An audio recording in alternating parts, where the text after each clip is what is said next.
Chapter 598. When Thales returned to the room, Lillian had already applied medicine on Glover and wrapped him in bandages again. What is he doing here? Lillian's hands did not stop moving. She frowned at the confused Thales, then looked at Glover. Is this your bodyguard mission again? Take care of some noble young master? Including when he went whoring.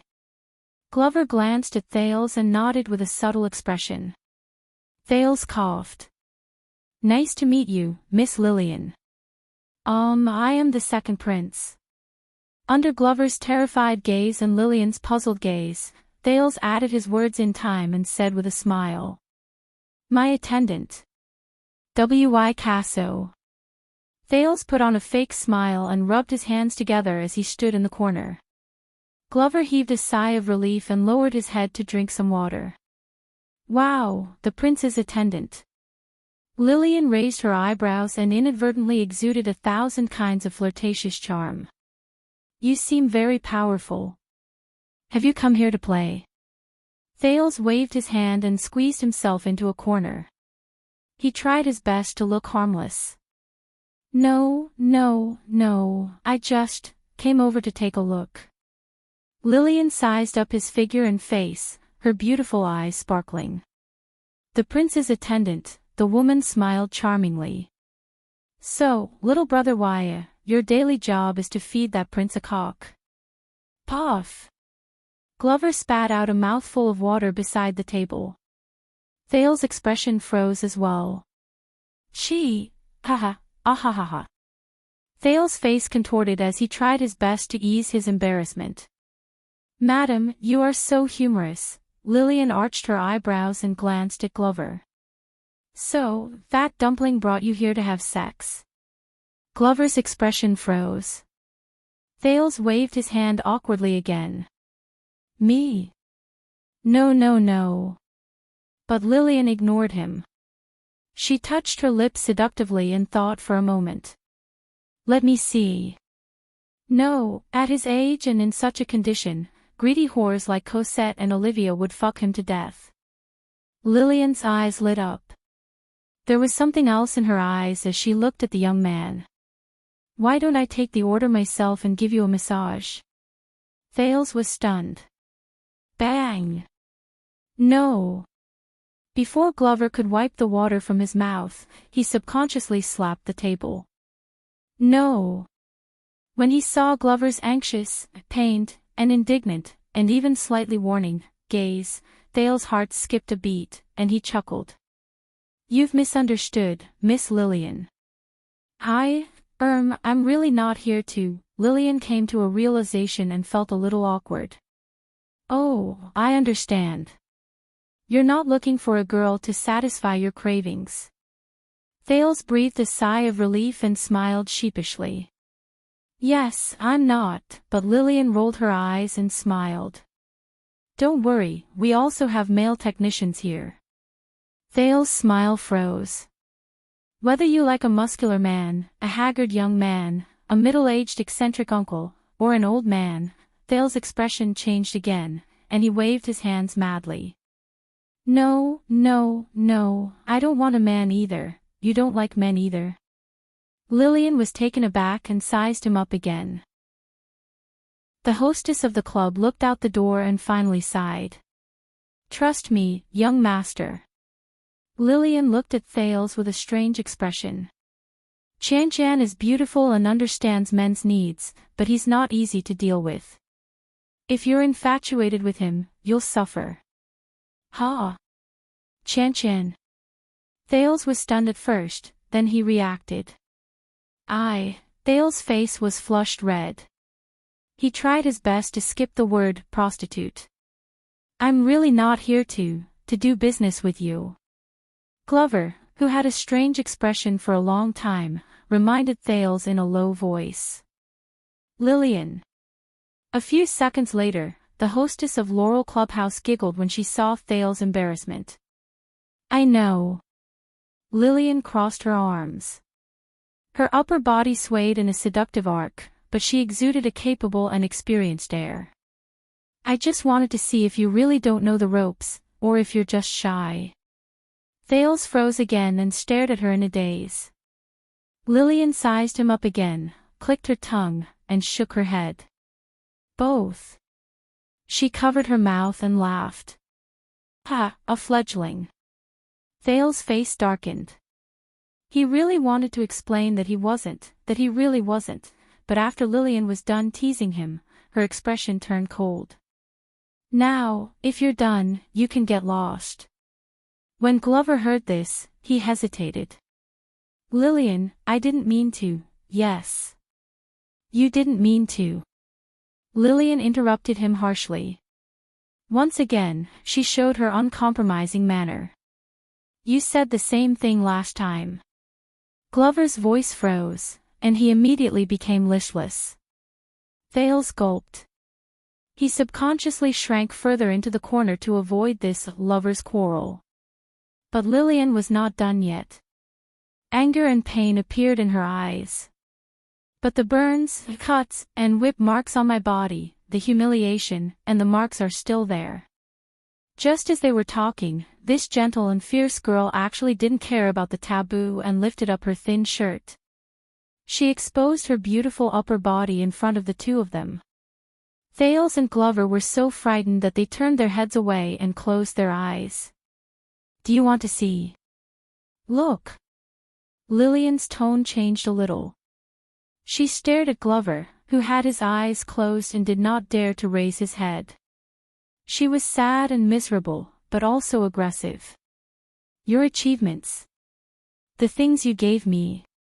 Although it was just an unintentional glance, Thales could see that even though her form was beautiful, Lillian's upper body, from her neck to her chest, and from her waist to her abdomen, was full of scars. It was a heart-wrenching sight. He could not help but be shocked. What kind of grudge did Glover and his soulmate accumulate for them to have such a strange relationship? The sound of clothes being put on could be heard in the air. Open your eyes, Lillian said coldly. I'm done putting on my clothes. I'm sorry, Lillian. But Glover did not open his eyes. He spoke in pain, and his voice trembled. I really want to, Lillian cut him off. Yes, I'm sorry. Apologize. Lillian's words were filled with hatred and heartache. It was complicated and subtle. This is the only thing you can say in the past and in the future. She put on her clothes, sneered, and looked elsewhere. She was like a lover whose heart had died a long time ago. Every *king time. When she said that, Glover's face instantly turned pale. He swayed violently, as though he had suffered a heavy blow. Thales stood quietly in the corner. He did not dare to say a word. This was not his battlefield. A few seconds later, facing the heartless Lillian, Glover stood up dejectedly. I understand. He pressed the table with difficulty and turned to the door. He even ignored Thales. I'm leaving now. At that moment, wait. Lillian's cold voice traveled into his ears again. Glover's body froze on the spot. Leave after your blood dries up. Lillian stared at the bandages on his body with a complicated expression. They will scare away the guests. Lillian's footsteps rang in the air. She walked towards the door. Glover did not move. He did not even dare to turn his head to look at her, let alone speak. What are you looking at? Lillian noticed Thales watching from the side. Her gaze became fierce, and she pretended to tear open her clothes. My ***. Thales was shocked and quickly lowered his head. Lillian stared at him for a second before she giggled. She pushed the door open and left in a charming manner. Humph, fledgling. The sound of the door closing was heard. In the room with ambiguous decorations, Thales and Glover breathed a sigh of relief at the same time. The former leaned against the wall, while the latter swayed and sat down on the chair.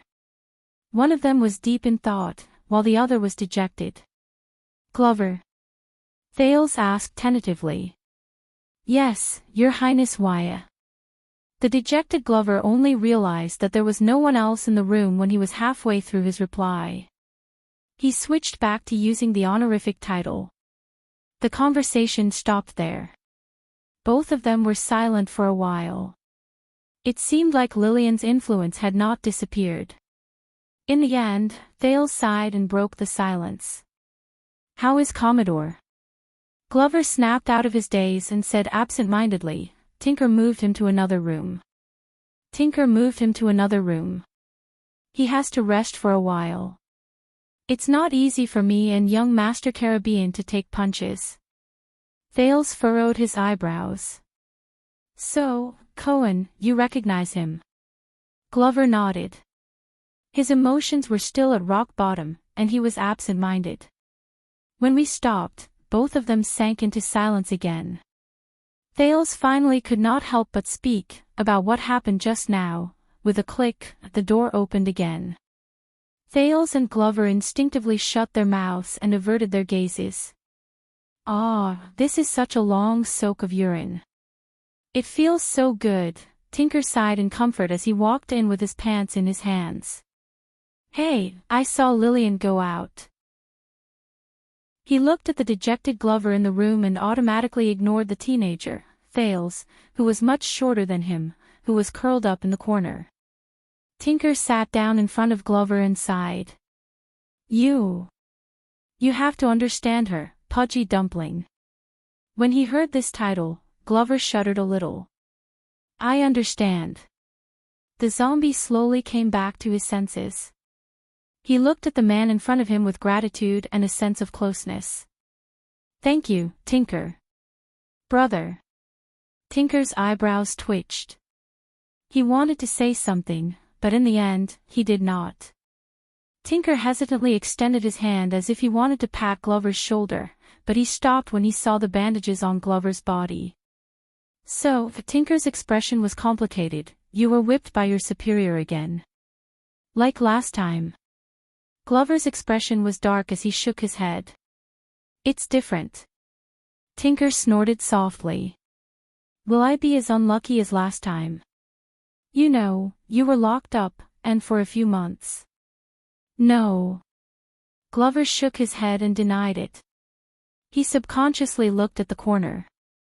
"I changed my superior. He has a good temper." Thales quickly lowered his head and gave an "I don't know you" attitude. "That's good." Perhaps because he was not in the context, Tinker did not notice these small interactions. Instead, he sighed with emotion. Lillian almost went crazy during those days. When he heard this name, Glover was touched, and he shuddered again. The two men sat opposite each other in silence. "I don't understand." A few seconds later, Glover, who seemed to have regained some of his composure, remembered something, and became indignant. "That cop outside." Glover stopped talking and glanced at Thales. He changed to a formal title. "I mean police officer." Tinker shook his head nonchalantly. "Uh-huh." Glover retracted his doubtful gaze. "He's not Lillian's man." "No." Tinker chuckled and shook his head. "Lillian said that he's a good man, too good. So good that he can't be her man." Glover was silent for a while in the face of these profound words. "Not her man. That means, you're just working with the cop." Tinker sneered. "Working together. That stupid cop. With that little bit of brain of his." Beside him, Thales raised his eyebrows. He felt sorry for Cohen's reputation for a second. "It's because he thinks we're working with him. It makes him feel a sense of accomplishment, so he will protect us." Tinker said sarcastically, "Lillian has known him for a long time. I have to say, that guy is quite useful at times." He glanced at Glover for a second. "At least it's better than relying on some noble's illegitimate son who has a lot of enemies to protect us, right?" When he heard this, Glover was stunned again. As if he had expected Glover's reaction, Tinker waved his hand impatiently. "All right, I'm just joking." He exhaled and gestured towards the door with his mouth. That greenhorn, cost something young, came here a few years ago. He's a hothead, just like all the other greenhorns who have just arrived. He's straightforward, inflexible, and has great ideals of fairness and justice. Ever since the one-night war, from Black Street to Underground Street, from Red Street Market to Riverside Street, from the Brotherhood to the Iron Bat Society, he has been jumping up and down. At one point, he caused chaos in Lower City District and the Western District. Everyone hates him. I heard that even in the nests of the Greenskins, many people find him an eyesore. Thales thought about it and digested Cohen's activities over the years. It's fine if he's strong and sturdy. After all, it's not like we've never met a cop like him before. Tinker crossed his arms and smiled sarcastically. But I heard that he's not from an ordinary background. He even served in the Western Front Line. The big shots in the gang are unwilling to go against him. Otherwise, with his level, how could he still be alive and kicking until now? Glover's eyes focused slightly. So, he's brought about change. Change. Tinker seemed to have heard a ridiculous joke, and the corners of his mouth twitched soundlessly. I admit that it might have been quite refreshing at first. Wow, there's a cop with skills, a backer, and a conscience among the cops' nests in Western District. When he said this, Tinker sneered disdainfully. But as everyone, be it us or the Black Silk Gang, gradually figured out how to deal with this idiot, we bribed the people around him, figured out his principles, saw his habit of enforcing the law, and acted according to the situation. We even cut off his enthusiasm from both ends. We hid the people he wanted to capture in advance, and bribed the cops to release the people he captured. We gave him false information, set him up, and made him suffer. A few years passed, Tinker's mood became more and more dejected, and his sarcasm became more deliberate. As it turns out, he's no different from the black-hearted cops of the past. He clicked his tongue in disdain and shook his head. At most, he's a little more cheerful. Thales sighed in his heart. He could tell that Tinker, who had a close relationship with Glover and Lillian, seemed to be a member of Blood Bottle Gang. If Glover was really a child beggar of Blood Bottle Gang as he said, then their relationship could be understood. But Thales found it a little strange. Why does Tinker have such complicated emotions when he talks about Cohen? Glover was silent for a while before he snorted angrily. I have a friend who was right. That cop has a problem with his brain. You'd better not interact with him. Tinker laughed again. But unexpectedly, this time, he shook his head. It has nothing to do with his brain. Tinker sighed softly. Red Street Market, Black Street, the Underground Street, the Grand Bazaar, the sewers, and even Star Plaza and Renaissance Palace. Every brick, every wall, every blade of grass and every tree in Eternal Star City has been exposed to the sun and rain for hundreds of years. Nothing has changed. It will not change either. Glover frowned and looked at him. It's as if someone used invisible glue to glue everything in Eternal Star City together. It's strong and sticky, Tinker said absent-mindedly. No matter how the wind and rain batter it, whether it's exposed to the sun or the rain, it will not move. When he heard this, Thales was momentarily stunned. And a guy who only has ideals and morals, even if he's the smartest scholar, the strongest warrior, or the most powerful king in the world, much less a silly cop, Tinker looked desolate and helpless. He smiled indifferently. It's the same. Nothing can change. Thales was dazed for a moment. Only has ideals and morals, nothing can change.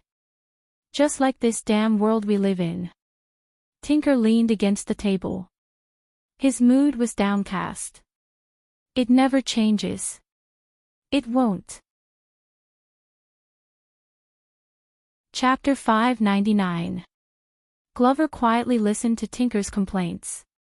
He was preoccupied and did not speak. Anyway, today's situation is special. Tinker snapped out of his daze. Lillian specifically found the green-skinned man to scare off the Black Silk Gang. Glover frowned and looked up. Black Street Brotherhood. What happened? Don't you know? At the mention of this, Tinker sighed in annoyance. The head whore of the Brotherhood, a whore called Felicia, has disappeared. She was kidnapped in Red Street Market. Thales became alert when he heard the interesting content. Felicia had been kidnapped in Red Street Market. And he knew who did it. Glover frowned. What does that have to do with you? Tinker shrugged. Aren't the girls from the North popular these days? A few days ago, Felicia fought over a few new Northland girls and became enemies with Lillian. So, the Black Silk Gang thinks that we did it. They brought a bunch of people over to put pressure on them. All the shops were taken care of, especially here. You know, that damn whore and her one-night encounter. Even if she didn't kidnap the Northland girls, she has been trying to make things difficult for us all these years. Tinker sighed. Because of this, Red Street Market has been in chaos for the whole day. The atmosphere is tense. There was even a blind carriage that ran amok in Red Street Market at this time. By the way, did you see that carriage? A carriage that ran amok. Glover was stunned. Under Thales' gaze, he shook his head woodenly. So, did you do it? Thales quickly took over the conversation and diverted Tinker's attention. Kidnap the Brotherhood. Tinker glanced at Thales and cast a puzzled look at Glover. The latter signaled that it was fine. Of course not, Tinker denied it at first, but after hesitating for a while, his tone softened. All right, I'm not sure either. He thought for a while. Boss Catherine probably did not do it, but I can't say for sure that Red Viper, Wanderer, or the other people in the gang did not do it. This is a huge matter. How could the big shots in Blood Bottle Gang not know about it? Glover was a little puzzled. Tinker sneered. You've been gone for too long, Pudgy. The situation is different now. 6 years ago, in the one-night battle at Red Street Market, we were utterly defeated. Our vitality was greatly damaged, and we could not have kept this place. All kinds of brothels would have become money trees for Black Silk. Thales pricked up his ears. Tinker was a little emotional and helpless. It was Boss Catherine who came forward and used her background as a big shot to persuade the Greenskins, especially the chief garrison officer, to intervene and force the Black Silk Gang to sit down and negotiate. In any case, they were forced to agree to a truce and spit out half of the newly occupied territory. Tinker sighed. But Blood Bottle Gang has not been the same since then. The strongest 12 with potential are either dead or scattered. Almost none of them are left, and the big shot mystic behind the scenes that the gang has always claimed to have never been seen, Boss Catherine, is the most popular and has inherited most of the territory. However, she chose to negotiate a truce with the Black Silk Gang and has to bear a lot of criticism. Red Viper is not willing to accept it and advocates to reclaim his interests. However, he has made enemies everywhere with his little manpower and power. I can only say that it's good that he didn't help but make things worse. In addition, Wanderer Forger has returned from Blade Edge Hill. He has a group of people under him, and he always wants a piece of the pie. However, he doesn't have any good connections. The other new hills are either useless or still immature and not good enough. So, we are like a sheet of loose sand. We do not have our orders, and we fight incessantly. We keep losing our businesses, territories, and power. On the other hand, the Black Silk Gang work together and prosper. Hard Fist Senza, Ironheart Rhoda, Lance, Alpha Wolf Fiso, Ripper Anton, Fatty Morris. Over the past few years, every boss has become stronger.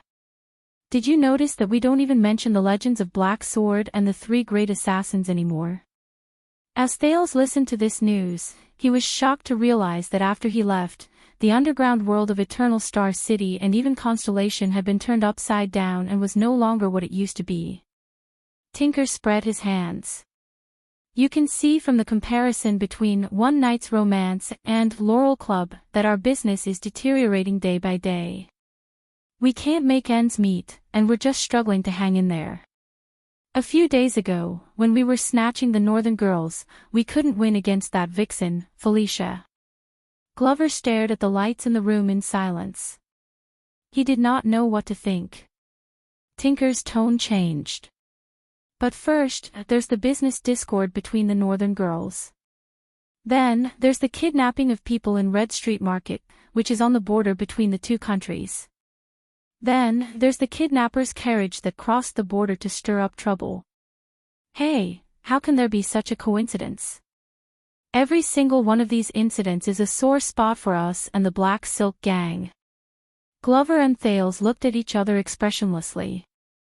Tinker continued to complain, that's not all. You know that Blood Bottle Gang started off by selling moonshine.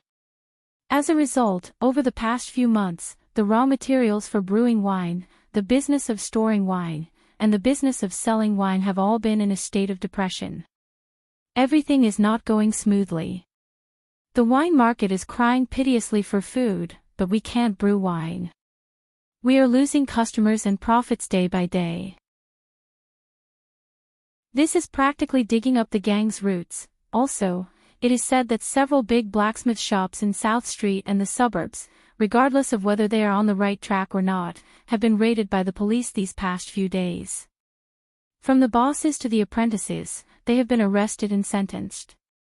You should know that most of them have a tacit understanding and agreement with the Black Silk Gang to forge weapons and equipment for them. The Black Silk Gang is famous for being able to fight. Without weapons, how can they fight? We suspect that the Black Silk Gang has their eyes on our moonshine business. The Black Silk Gang probably guessed that we used the government to cut off their weapons supply. Thales' gaze shifted. Tinker looked like he was scheming something. Hey, I'm afraid that there are ambitious people on both sides who want to stir up trouble. The 6 years of peace between us and the Black Silk Gang is about to be broken. Glover wanted to say something but stopped. Tinker snorted softly and shook his head indifferently. Who knows? Maybe this is the norm. The 6 years of peace that both sides managed to reach under great pressure is not normal. It feels like a deliberate fake. There was silence in the room for a while. If the gang start an all-out war again, Tinker, protect yourself and Lillian, Glover suddenly said. Do I need you to remind me? Tinker snorted disdainfully and patted his chest. I participated in the one-night war 6 years ago.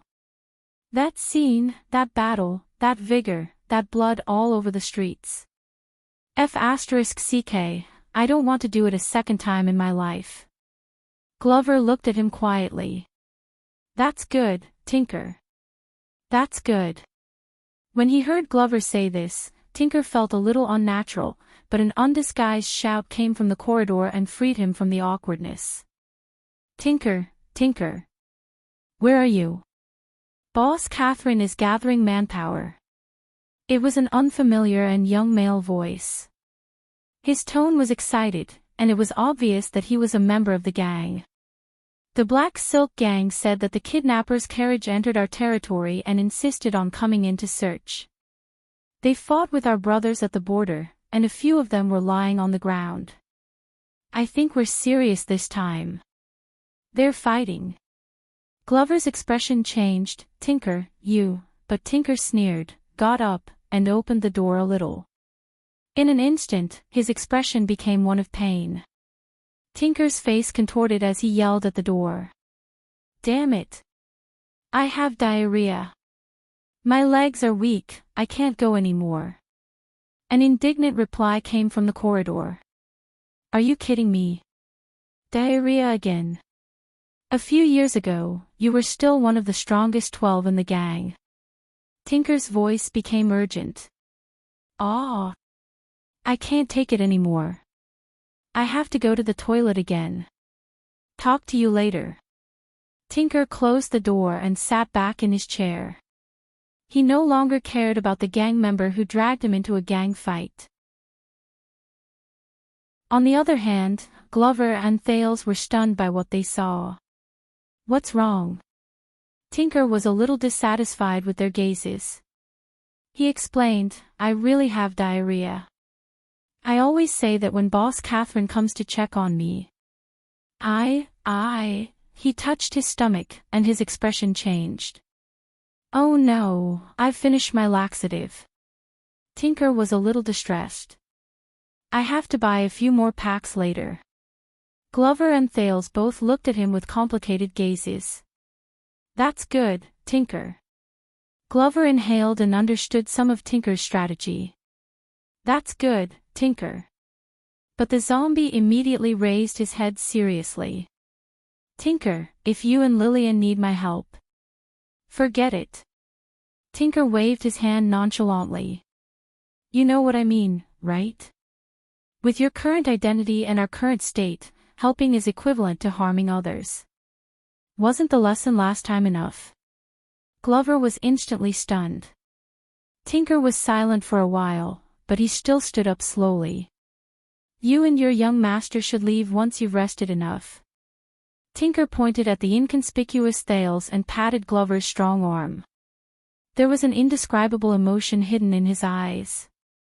As for your unconscious brother, if it's not convenient for you, we will hire a carriage to send him to your place. Glover looked back at him, slightly confused. Thank you, I'll pay for the carriage. Also, I've been transferred, and my salary has increased. If you need money urgently, this sentence seemed to have hit a nerve. Tinker's expression changed drastically, and his tone became anxious. Hey! We don't need your stinking money. Especially your family's. Glover seemed to have realized something, and his face turned pale as well. I know. This was the first time Thales saw the zombie so distressed and aggrieved. He was evasive, and there was shame on his face. I'm sorry. Tinker stared at Glover for a while before he sighed in the end. F***ck, Tinker moved his gaze away in displeasure. Stop saying sorry. You're making me sick. Glover was silent for a second before he replied in a daze. I'm sorry. Tinker clicked his tongue in pain, shook his head, and gave up on correcting Glover. He walked towards the door. Also, Tinker's back was facing them. He pressed his palm against the doorknob, and his tone was hesitant. You better not come here anymore. Glover's breathing froze. Tinker's mood was equally gloomy. He seemed to have made up his mind about something. I'm saying, if your enemies find out, you can't protect us. Glover was silent for a few seconds before he spoke with difficulty. I know. Can't protect us. As he looked at Glover's expression, Thales suddenly had an epiphany. He remembered something. The zombie took a few deep breaths. I know. Thank you, brother. Tinker did not turn around. He just exhaled as well. We are no longer brothers, Pudgy Dumpling. Not brothers. Glover was stunned for a moment. Since you have escaped from this **T pit, then go and live the life you deserve. Tinker gently pulled the door open. His tone was desolate. You are no longer one of us. Lillian, that's what she hopes too. No longer one of us. Thales saw Glover's arm tremble at that moment.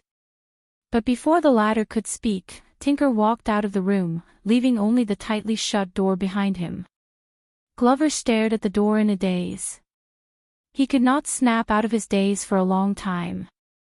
After a few seconds, Thales felt that the atmosphere was about right. He then moved gently from the corner to the table and coughed. Glover.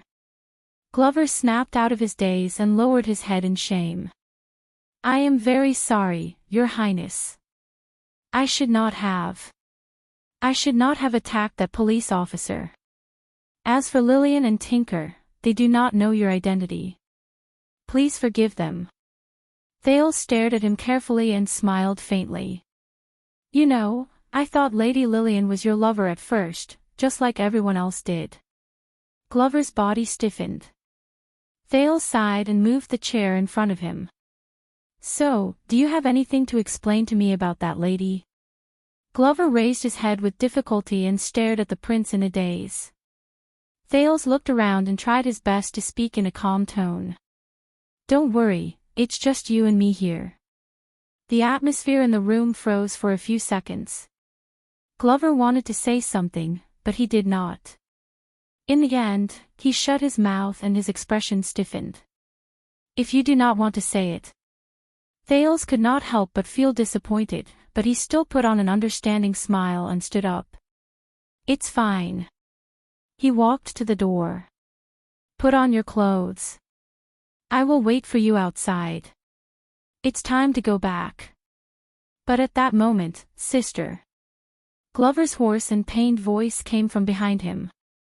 Lillian, she is my biological sister. Thales' gaze froze.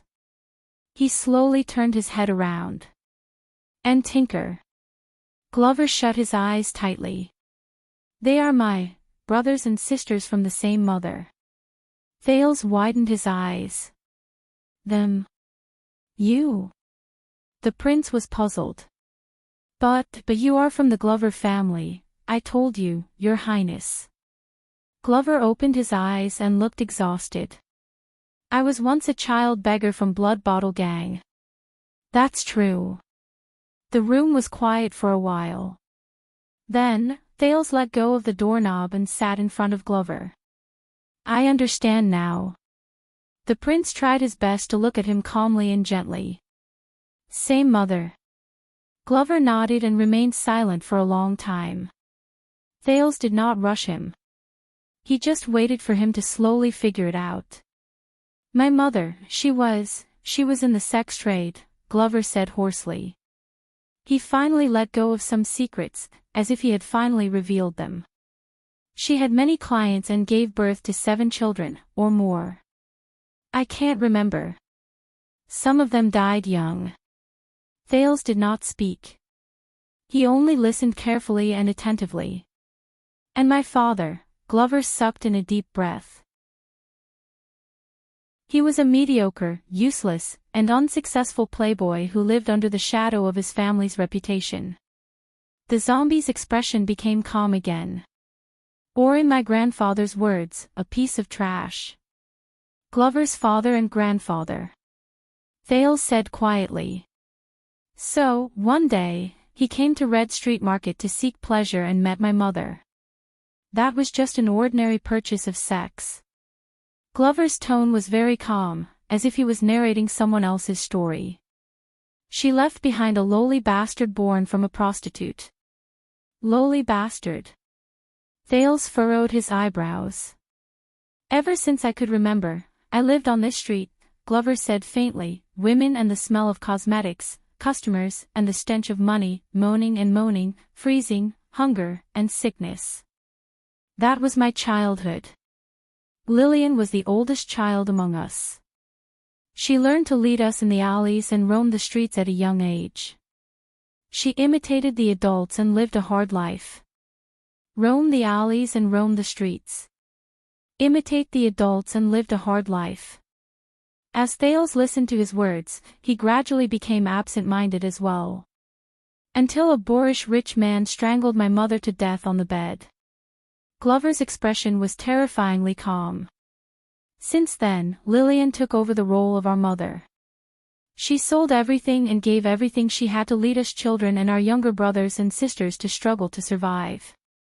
We went hungry, we ate until we were full, we suffered until we endured. Struggle to survive. Thales subconsciously clenched his fists. Lillian told us that when we were all of us, we are connected by blood, we should help each other. When she wandered the streets, she was taken away by different men again and again. Then, she came back with pitiful copper coins and food. Sometimes she was even in pain. Glover's eyes showed pain, and the bandages on his body turned red again. "We are brothers and sisters. That is the most important thing," she always said. She laughed and cried. Thales stared at the lamp on the table without any expression on his face. Those days were not easy. Glover paused for a while. "Scabies, slugs. 2 of our siblings died of typhoid. Vaughan was caught during a failed theft attempt. After he was carried back, he did not make it. Died of typhoid, was caught stealing, did not make it." Thales heard the beating in his chest become faster and faster. "Until Grandmother Laurel took us in." Glover looked at the furnishings around him gloomily. "Here. Laurel Club." Thales took a deep breath. Was Grandmother Laurel a good person? The prince tried to hide his true emotions by participating in the conversation. "I would not say that." Glover shook his head. "There are no good people who can make a living on the streets." At that time, everyone did not call her Wet Nurse, and this place was not called Laurel Club either. Wet Nurse herself was beautiful, and her methods were superb. She also had a deep relationship with Blood Bottle Gang, and she managed to get close to several Blood Bottle Gang cadres. She was planning for herself. She liked Lillian's appearance and tenacity. As for the few of us, we were just additional members. But that was not important. What was important was that from then on, we became child beggars for Blood Bottle Gang. Thales' gaze wandered. He seemed to see a dilapidated house with a few unkempt children squatting inside. Lillian was taken away by the grandmother, and her life became much better. But the person in charge of the child beggars in Blood Bottle Gang was a former circus clown who played with throwing knives. He had a strange temper and was naturally suspicious. He also liked to laugh maniacally as he used us to practice his throwing knives. In the end, only Lillian, Tinker, me, and the youngest, Trento, were left among our siblings. Thales suddenly realized that he had subconsciously raised his left hand and pressed it against the burned scar under his shirt. If everything had progressed normally, I would have been like most of the orphans born on this street. I would have either joined Blood Bottle Gang to run errands or become a fighter, or I would have left halfway and tried to become an apprentice or a farmer to make a living on my own. When he said this, Glover's voice trembled. Until that day. Thales raised his head subconsciously. That day, the clown who took care of the child beggars chased me, Tinker, and Trento together while laughing maniacally. He handed us over to some people who were dressed neatly but did not smile. Lillian was also sent over after that. We were brought to Sunset Temple, and each of us had a blood sample taken. Thales trembled slightly. He seemed to have seen his own day. Dawn, blood, and lights. Glover said absent-mindedly, "They sent us to the most beautiful house I have ever seen in my life, and we ate the most delicious food we have ever eaten." The most beautiful house. The most delicious food. Thales' gaze gradually became unfocused. Then, Glover's tone became tense. Until they pushed the door open and entered. They took me away. The zombie's words were filled with boundless resentment. Only me. I wanted to bring my brothers and sisters with me, but those people did not allow it. They only sent me to the carriage respectfully, but they left no room for doubt. Until I realized what they were going to do to the remaining people after I left. You know, they were all employers, and they had been doing this kind of task for a long time, such as silencing people after the deed. Thales lowered his head and closed his eyes. I used everything I learned on the streets to break free and jump off the carriage. Glover took a deep breath with great effort, as though he had just blocked a full-powered attack from an opponent. When I rushed back, Tinker struggled madly, Lillian cried in pain, and Trento only twitched. The zombie gritted his teeth. What did I want to do? But there were too many of them, and they were too strong. I I was too weak at that time. I was too weak. Thales realized that his arm under the table was trembling uncontrollably. His memory seemed to have returned to that night. He saw Quide's red nose and the children's faces, which were crying in fear. At that moment, an old but dignified knight arrived. He and his men drew their swords and saved Tinker and Lillian. Glover exhaled in pain. But Trento, our little brother, he was too young. When the rope was around his neck, he could not breathe, and he could not fight back. It was too late. It was too late. Thales sat quietly in his original spot. The old knight squatted down, caressed the back of my hand, and apologized to me. He told me that it was an accident, and that he was my grandfather. He shared the same blood as me. He was a royal knight, the master of the Glover family, and the watchman of the royal guards. And he believed that no matter how embarrassing and humiliating it was, the blood of the Glover family should not wander the streets.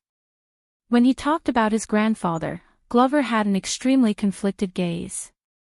My grandfather admired my loyalty and friendship towards my blood kin. He said, "My love and friendship cannot be exchanged for 1,000 pieces of gold." And he could protect and even support my siblings, as long as I could give the same loyalty and friendship to my true brother. Thales looked up. "True, brother." Glover nodded. Later, I found out that my father passed away that year. And Lozano, my half-brother, contracted typhoid. They did not know if he could survive it. As the backbone of the king's faction, the Glover family needed a backup direct heir. The zombie said in a daze. From that day onwards, I changed my name. I was no longer called Pudgy Dumpling, but Caleb Glover. An illegitimate son of the famous Wind Knight, Glover family, who was born in a filthy and lowly family. Thales stared at him in a daze. He seemed to have seen that day 6 years ago, when he stood high above the Hall of Stars and faced the densely packed crowd in Star Plaza. Regardless of your past, when you stand up, you are, Thales Theranjarana Kessel Jade Star, single quote. The second prince of constellation. Thales closed his eyes before he opened them again. It was as if he wanted to wash away the light and shadows in front of him. I understand now. The prince said tiredly, so, to you, this place, and them, Lillian, Tinker, Torto. That is your homeland, your past. Your indelible self. Glover's gaze sharpened slightly. But after a moment, he shook his head with a bitter expression. No. You do not understand, Your Highness.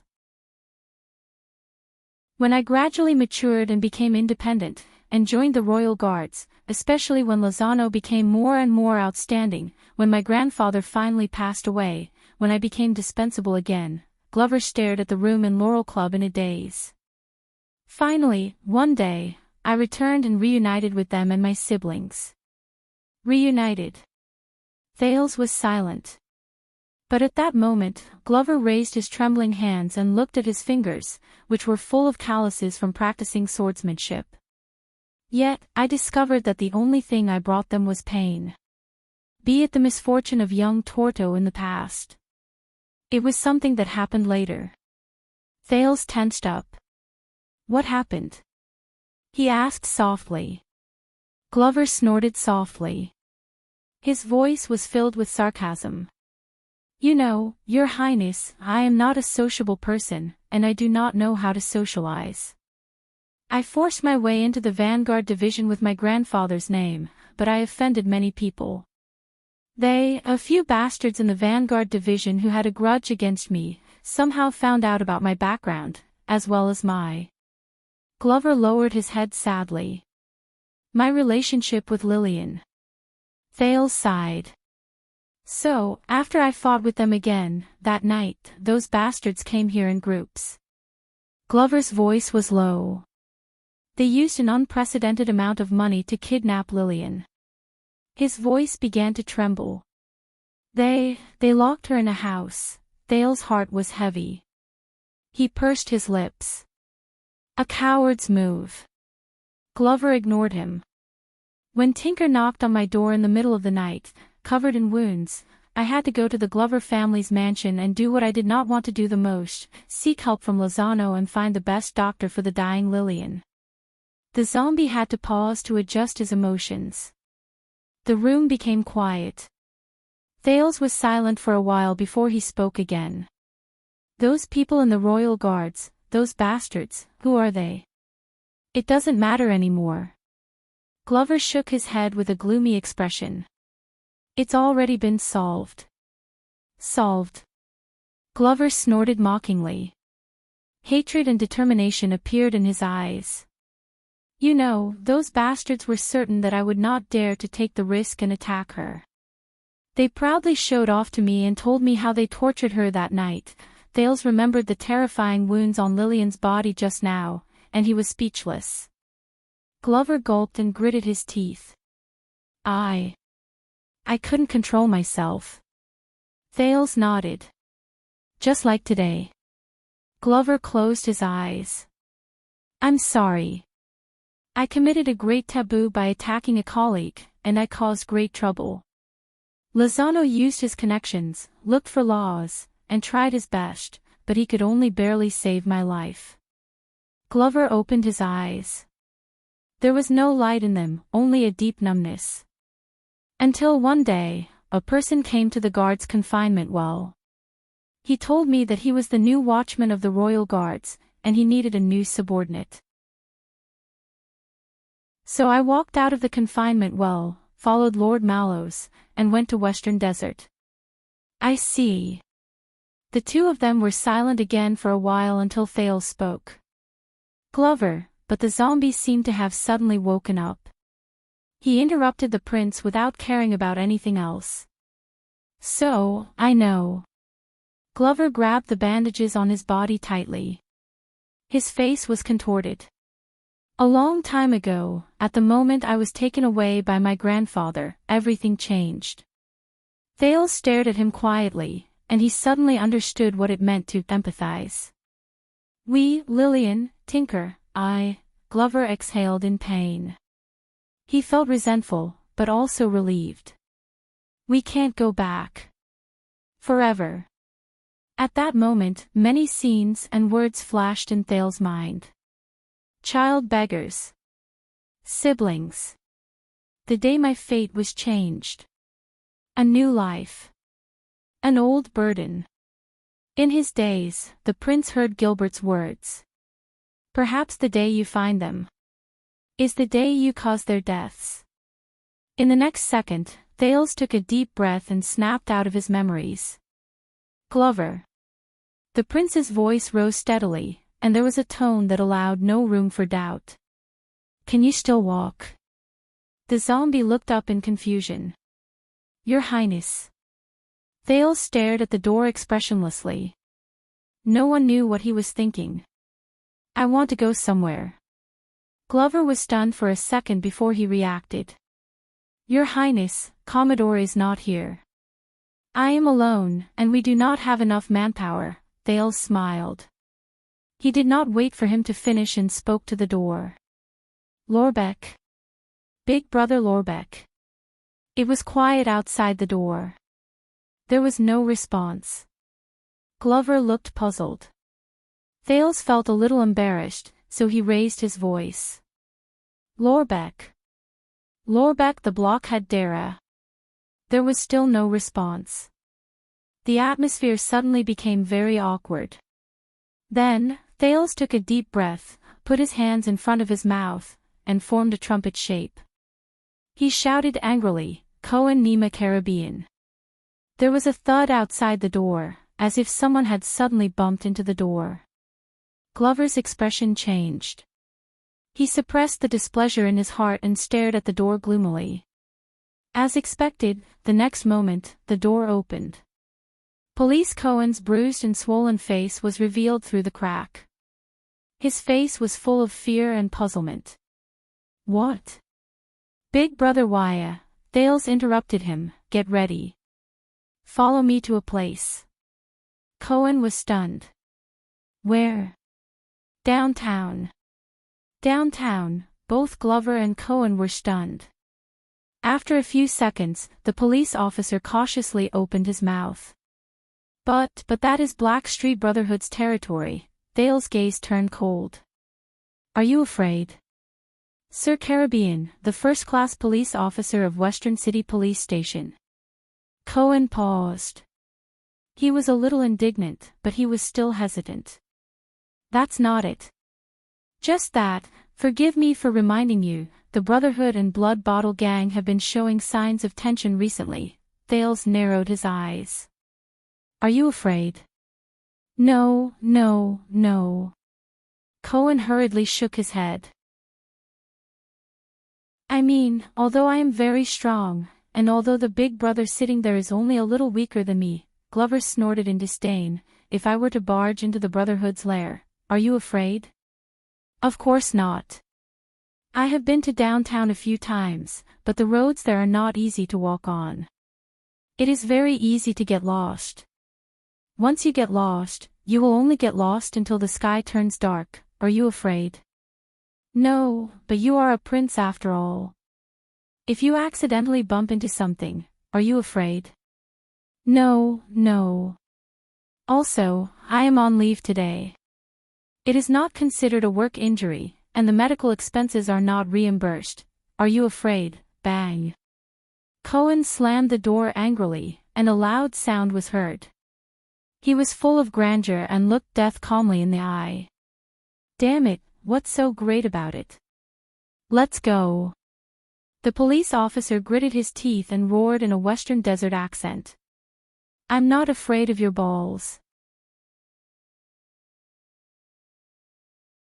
Chapter 600.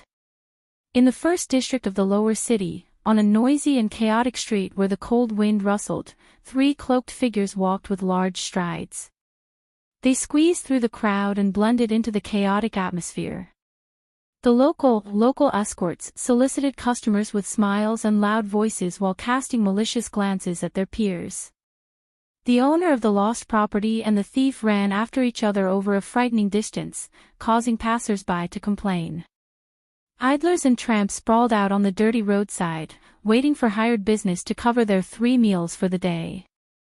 Panting porters and peddlers who transported goods numbly piled their goods in front of the shop doors, ignoring the curses of the shopkeepers.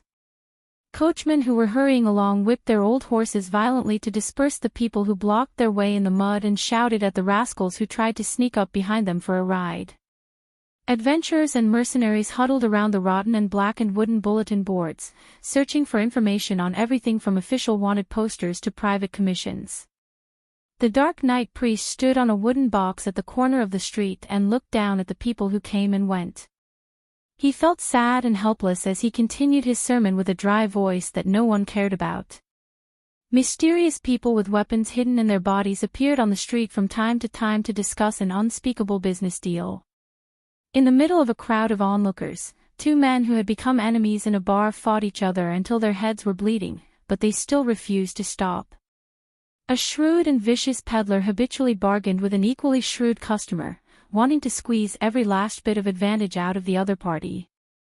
Prostitutes gathered at the end of a dirty and dilapidated alley, flirting with each other. The second floor above their heads, which had been in disrepair for a long time, did not even bother to hide their cries. A gambling gang of cats gathered at the corner of the street. There was no lack of bookmakers, shills, thugs, and lookouts.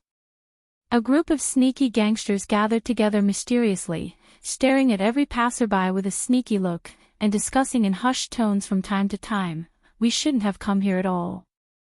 Look at the filth all over the street. It's too dangerous." Glover forcefully pushed away a peddler who wanted to sell his goods to them. "Relax, we are safe for the time being." "Zombie, you don't mind me calling you that, do you?" Thale's voice came from beside him. Glover shook his head to show that he did not mind. But the zombie kept his head down, listening to the movements behind him. His hand was hidden under his cloak, pressing on the hilt of his sword.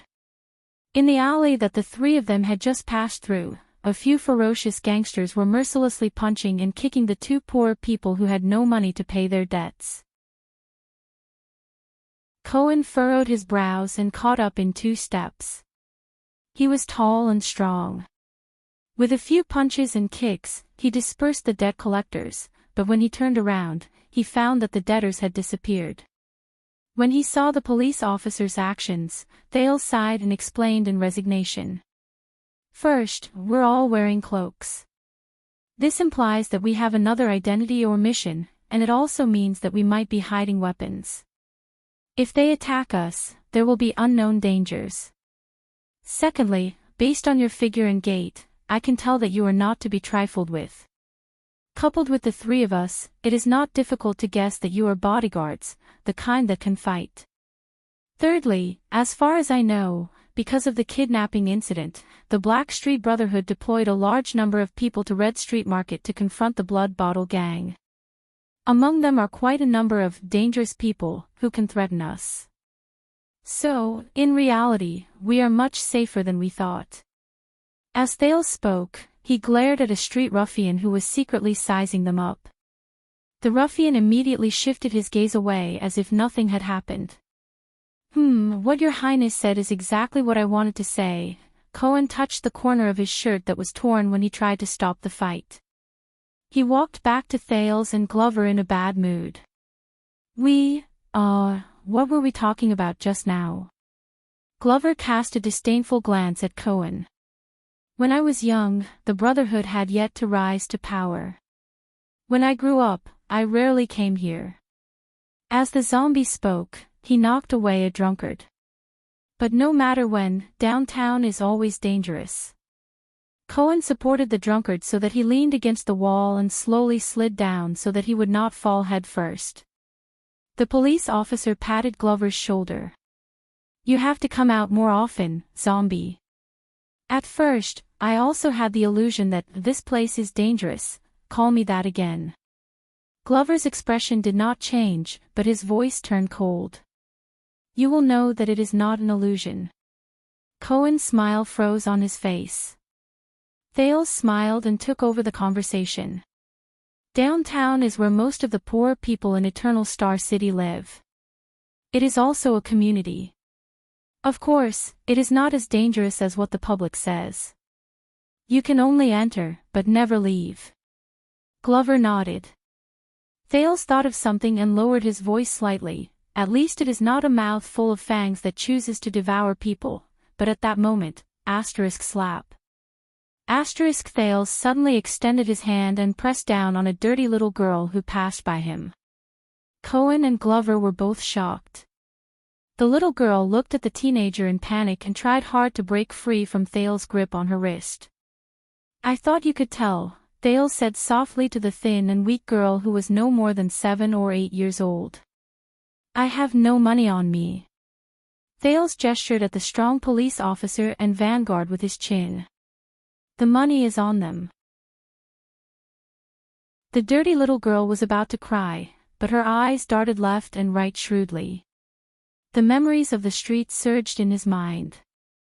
Thales suddenly felt a sense of déjà vu, so he looked around. Hey! What did you do to my daughter? Sure enough, a middle-aged woman whose makeup was as thick as a paint plate and whose clothes were as messy as a drying pole rushed out from the alley where prostitutes gathered. She screamed with a sharp and harsh country accent and pointed at Thales while she cursed, "You're the one who did this to me. Everyone, come and take a look. Someone is bullying a little girl on the street. How shameless! How shameless!" The passers-by immediately turned their heads and jeered. Let me tell you, Elisa is my baby. Her father is a famous hero on this street. If you don't give me an explanation, don't even think about. The woman with heavy makeup raised her head and saw 2 tall and muscular men in cloaks standing beside Thales. They were Cohen and Glover. Her voice immediately became softer, and she instantly forced a smile. Misunderstanding. The woman lowered her head and scolded her daughter fiercely. I knew that you, little brat, wouldn't know your place. What did you take from them this time, huh? How many times has your mother taught you? No matter how much you want it, you can't just take other people's things. This is the most basic morality of a person. Quick, hand it over. Apologize to your brother. Don't worry, she didn't take anything. Thales smiled faintly and let go of his right hand. The girl named Elisa cried and threw herself into her mother's arms. She did not forget to give Thales a fierce look that was the same as her mother's. What's wrong, my dear? As if it was a play, a sloppy hooligan walked over with a fierce voice. Behind him were 5 or 6 hooligans or vagrants who also harbored evil intentions. I heard that someone bullied our daughter. Thales frowned slightly. When she heard the man's voice, the woman instinctively changed her expression and became fierce again. Well, since she didn't take anything, then you're accusing a good person. Let me tell you, Eternal Star City has its laws. We may be poor, but poor people are ambitious. Dignity is priceless, and you're slandering someone's innocence without any basis. So it's you. The hooligan walked over while digging his ears. He narrowed his eyes and looked at Thales. You bullied others with your power and slandered my daughter as a thief on the street, but in the next moment, Glover decisively turned around, raised his arm, and threw a punch. With a bang, the leader of the hooligans flew 2 meters away while blood gushed out. He fell to the ground and did not move. As the onlookers cried out in surprise, his companions behind him saw that the situation was bad and immediately scattered. The woman trembled when she saw this, and her voice became softer again.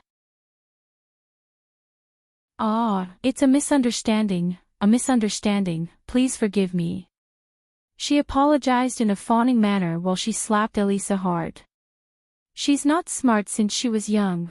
The 3 of them looked at each other in silence as they watched the woman drag the girl into the alley while cursing. Soon, she appeared at another intersection in search of her next target. Under Glover and Cohen's gazes, the passers-by who did not get to see a good show sighed in disappointment. They turned around and left. Thales sighed and continued what he was saying just now. Of course, this place is not as safe as you think, especially when you gradually lose your guard against it, just like the Great Desert. Unexpectedly, the person who answered was Cohen. Thales and Glover turned their heads at the same time. It's dangerous, but it's safe. The police officer stared at the prostitute who held her daughter's hand and stared at the passers-by on the street. He was lost in thought. Cohen sighed faintly. He was not as carefree as he usually was. It's not dangerous, but it's not safe either. You've been to the desert? The zombie asked slowly. Cohen shook his head and did not answer. It was obvious that he was not in the mood. Thales seemed to have thought of something as well.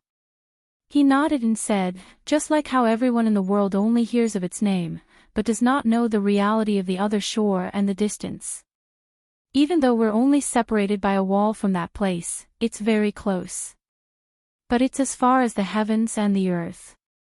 The difference between clouds and mud. Cohen came back to his senses gloomily. Speaking of which, where are we going? Thales observed the police officer's abnormal behavior and smiled faintly. A place with answers. Cohen and Glover frowned at the same time. They were puzzled. Confused, they could only blindly follow behind the prince and go deeper into this increasingly complicated and dangerous street. Glover grew up in Red Street Market in the Western District, but he knew little about the streets of Lower City District. Although Cohen worked at the police station, he did not seem to be familiar with the place either. The 2 of them stumbled along the way and were in a sorry state. On the contrary, Thales traversed the streets and alleys with ease. He was already familiar with the place, and with the help of Never Get Lost, he was even more adept at it. This damned mud, has the funds of the road administration been eaten by dogs? Your Highness, can I ask, this is clearly Lower City. After pulling his boots out of the mud for the 3rd time, Cohen asked awkwardly, what is this place? But why are you so familiar with it? On the other side, Glover did not say a word. He merely kicked away a stone that was blocking the way and followed the prince's footsteps. Didn't I tell you? Thales lied without batting an eyelid.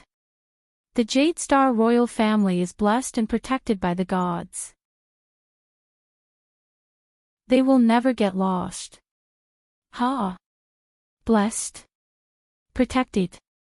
Never get lost. Cohen scratched his head.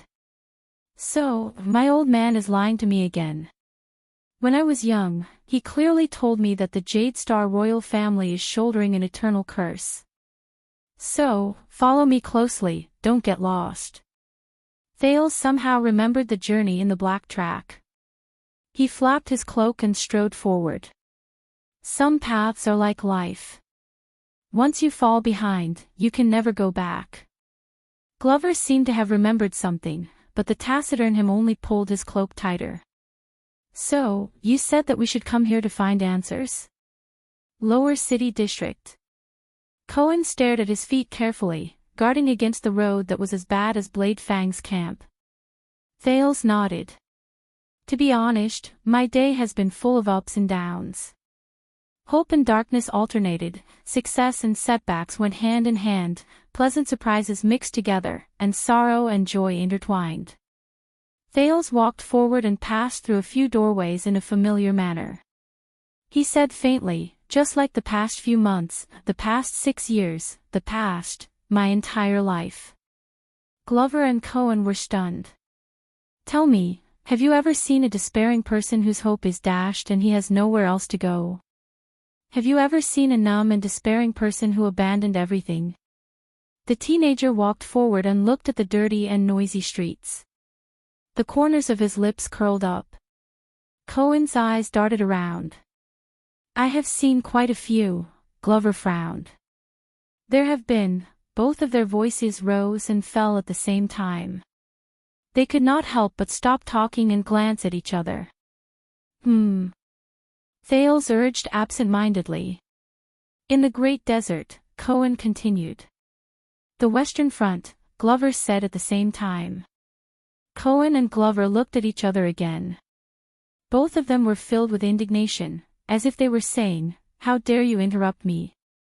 I was in the Purge campaign, during the Desert War. The two of them, who were already at odds with each other, stopped again and glared at each other fiercely. Hey, have you had enough? Don't interrupt me again, both of you. Thales finally could not take it anymore. Do you need me to get a room so that both of you can continue to be lovey-dovey? The police and Vanguard finally stopped talking. They snorted coldly and turned away. As expected of Doyle's follower. This was Cohen, who felt good about himself. As expected of Doyle's relative. This was Glover, who was disdainful. In the Doyle mansion in Eastern City District, Doyle, who was lying on the bed eating fruits, flipping through pornographic albums, and recuperating from his injuries, sneezed loudly. Baron Doyle and his wife, who were outside the door, were so shocked that they rushed into the room again. My poor son. Where was I? Thales exhaled and said unhappily. Despairing people, Glover and Cohen said at the same time again. The two of them frowned and looked at each other. Thales nodded and looked at the chaos on the street. He seemed to be deep in thought. Now, seeing these people in Lower City District makes me feel like I'm still living in a normal world, and not in some other people's circle. Some other people. Cohen and Glover started thinking at the same time, but they had different answers. But Thales did not expect their answers. He just continued to wander in his own memory. Have you ever seen a person who treats rudeness and violence as a personality, and treats sarcasm as a witty remark? Cohen sighed. When I was young, Glover snorted coldly. In the family, both of them, who had spoken at the same time for the umpteenth time, stopped talking at the same time. Their expressions froze. Thales looked at them suspiciously. Are you sure you don't want to get a room? Cohen and Glover pursed their lips and decided not to speak even if they had to die. Thales sighed softly. I miss Waya and Ralph. The prince continued to sigh. There are also people who pretend to be profound and reserved, and treat speculation, suspicion, and jealousy as daily social interaction. There are also people who treat tacit unspoken rules as a matter of course, and say one thing but mean another as a rule of conduct. People who treat hypocrisy and pretentiousness as proper etiquette, and ambiguity as watertight. Unfortunately, I've met all of these people over the past few days. Thales let out a long sigh. Maybe we'll meet again in the future. And all of them have their eyes on me. Whether it's hope or coercion, scrutinizing or disdainful, they're hoping to find answers from me, to answer questions they can't answer. Thales' eyes dimmed. But they're wrong. The prince pushed aside a clothes-drying pole and walked down a flight of stairs. I have no answer. At least, I don't have the answer they want. I don't even have the answer I want. Thales stepped on the muddy road in his memory, just like it was many years ago. Nothing seemed to have changed. The prince's emotions affected Glover and Cohen. Both of them were deep in thought, and they were silent. And in their eyes, I can't feel myself. I don't know what I'm doing, what I want to do, and what I can do. Thales brought them out of the alley and arrived at another street. This place was much more run down, but it was also much quieter. I don't even know who I am. Thales looked at the deserted and sparse street from afar and fell into silence. You're of noble blood, and you're exceptionally intelligent, Glover said stiffly. Naturally, you have a heavy responsibility, and you're far more powerful than ordinary people.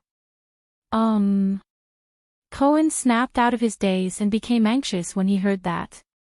I think so too. The zombie cast him a sidelong glance. Thales looked back at them and smiled. Yes, it's all right, fate will prepare everything for you. That's what my father once said. Thales stared at the uneven ground under his feet and walked forward again. In the past 6 years, this sentence has always been very useful. Especially when I'm still in the north. At that time, I didn't have the chance to hesitate. Thales furrowed his eyebrows and thought of the Raven of Death laughing forlornly. I could no longer hesitate. But Thales suddenly raised his head. But the teenager avoided an alley where thieves gathered. What if fate is also lazy and lazy? Glover and Cohen both frowned. If even fate refuses to show me its true form and only presents me with an empty mirror, then I can only see my helpless face in it. Thales gritted his teeth. Then how can I see my own answer clearly? Glover pursed his lips and seemed to be deep in thought. Cohen widened his eyes and looked confused. Have you played chess before? The rise and fall of the empire. Thales stepped on the muddy, dirty, and obstructed street in Lower City District. He raised his head in confusion and looked at Eternal Star City's clear, blue, and untainted sky. Glover raised his head. Yes. Cohen scratched his head in embarrassment, and his voice became softer. I know the rules. I can't help it, the old man taught my cousin his chess skills. Thales smiled faintly. Since I returned to the kingdom, many people have wanted to play chess with me, and I have satisfied all of them. Thales continued to walk forward, and his gaze gradually became fierce. But one of them is the most special person. He did not use the way I am used to. They walked on an unfamiliar street. The houses and alleys here were stacked together, and they could still vaguely tell that the place was orderly when it was first planned. But it was still filled with beggars and gangsters, and it was difficult to escape the chaos brought by man-made disasters. Most people play chess, and what they see are chess pieces and chess games. Thales moved sideways to avoid a carriage that was splashing mud. But he is not. The prince's gaze became solemn. Whether it was 6 years ago or 6 years later, he is a maverick and different. Not only does he disdain to play chess, he never glances at the chessboard, and he doesn't even care about the situation of the game or the outcome of the game. Glover's frown deepened, and Cohen's gaze became more and more confused. But Thale's words carried an invisible force that made the two of them subconsciously tense up. Because in his eyes, there are only chess players, big or small, and there is no distinction between superiority and inferiority. They are all solitary, contemplative, and do whatever they want. Thales clenched his fists. He knows, or rather, he is certain, the prince gritted his teeth. The one who makes choices on the chessboard is always the chess player. The legendary wing, Anchor Byrel, Zayn Covendier, and even the shadow on the throne in Renaissance Palace all flashed across Thale's mind at this moment. Every chess player who makes different choices and becomes who they are, is always traceable. Thales took a deep breath. And he grasped all of these. He only looks at the chess player, and only treats the chess player as chess pieces. He probably believes that as long as he captures the chess player, he can play any game he wants. Just like how a king is not respected by his bloodline, Thales gently pressed his hand on his chest. But the bloodline is honored by the king.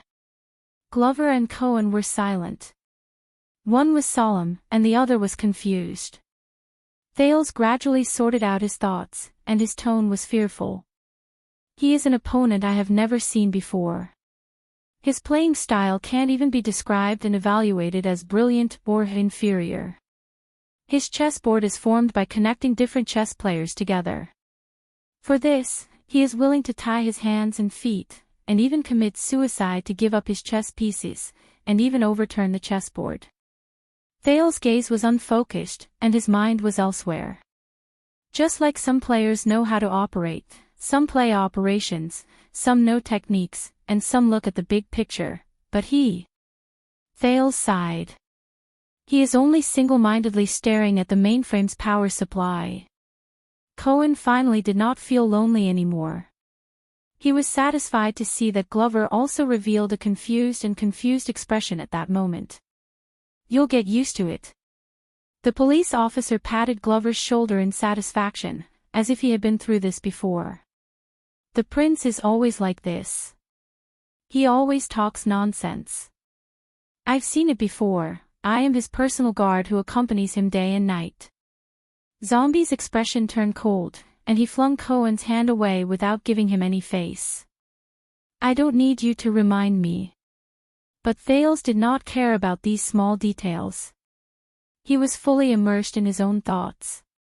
He chose, or rather, he believed that he chose the king and the chess player, not his bloodline and the chessboard. The prince took a deep breath, but for a moment, he felt a little dazed and hesitant. But how can he be so certain? Thales said slowly. If he is respected because of his bloodline, will he definitely be honored because of his bloodline? Will the chess pieces in the chessboard definitely become the chess player? Thales turned around. What do you think? Glover and Cohen, who were competing with each other with their gazes, were shocked. Both of them snapped out of their daze. I can't give you an answer, Glover said cautiously. I still don't understand. Cohen worked hard for a long time, but he still felt dejected and discouraged. His Highness is playing a game, Glover coldly reminded this companion of his who had an ambiguous relationship with his sister. With an opponent that we cannot see in the distance, an important person who is difficult to deal with. Glover's gaze became fierce. Or, there is more than one. Thales nodded in approval. The police officer blinked and shook his head.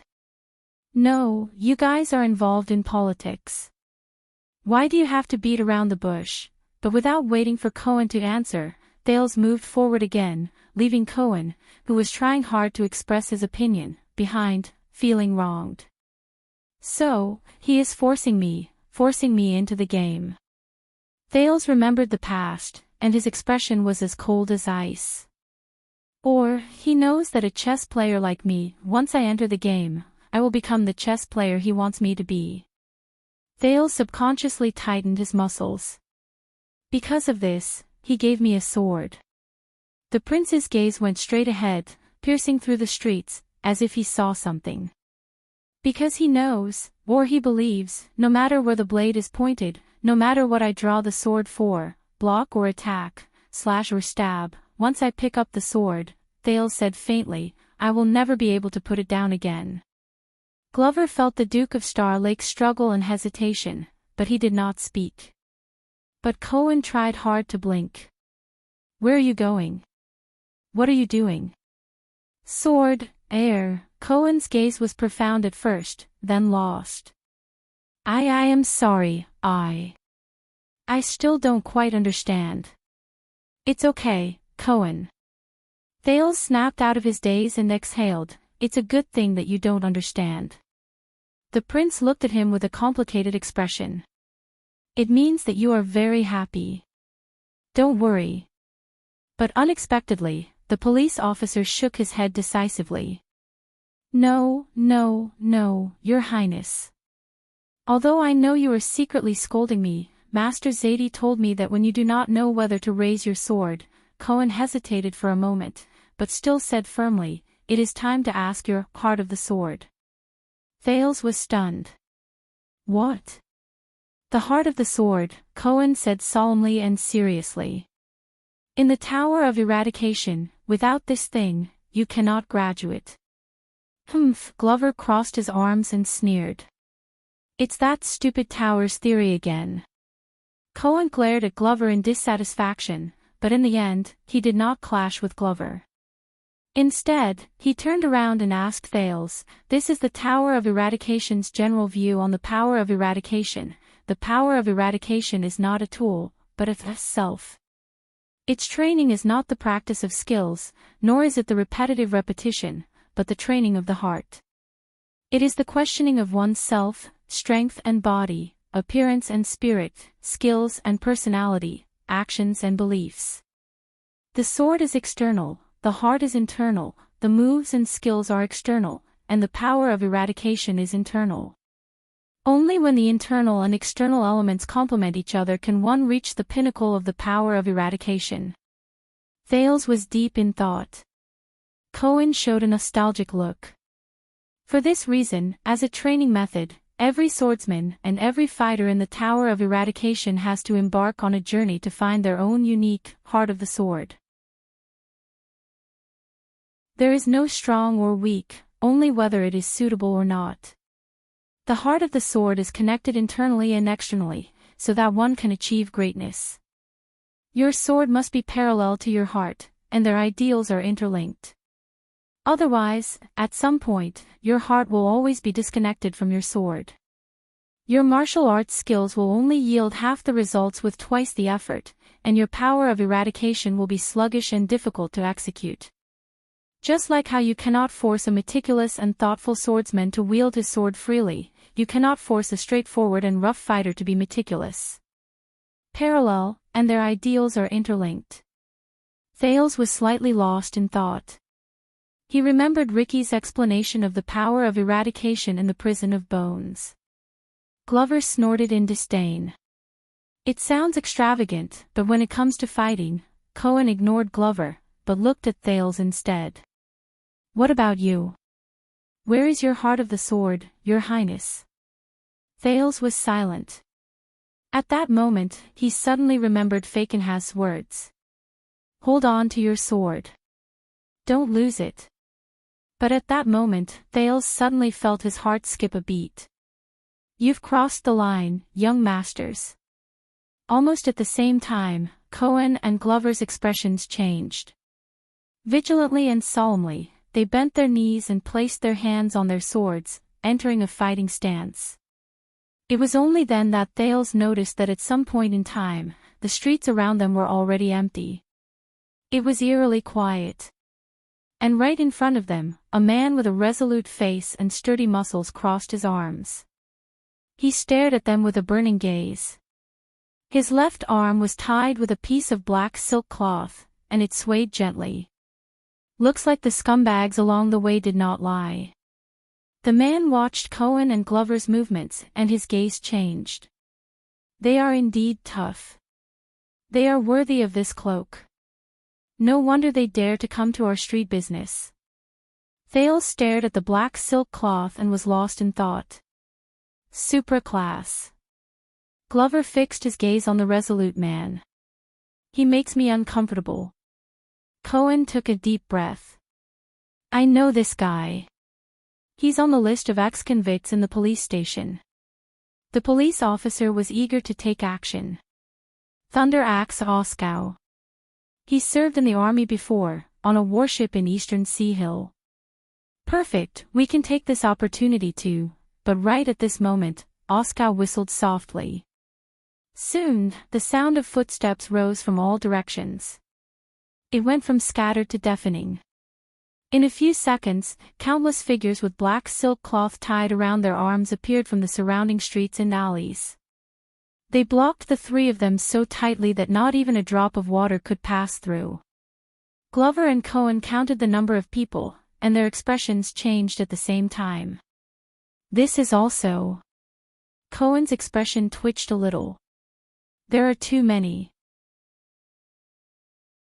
This number is extraordinary, Glover concluded solemnly.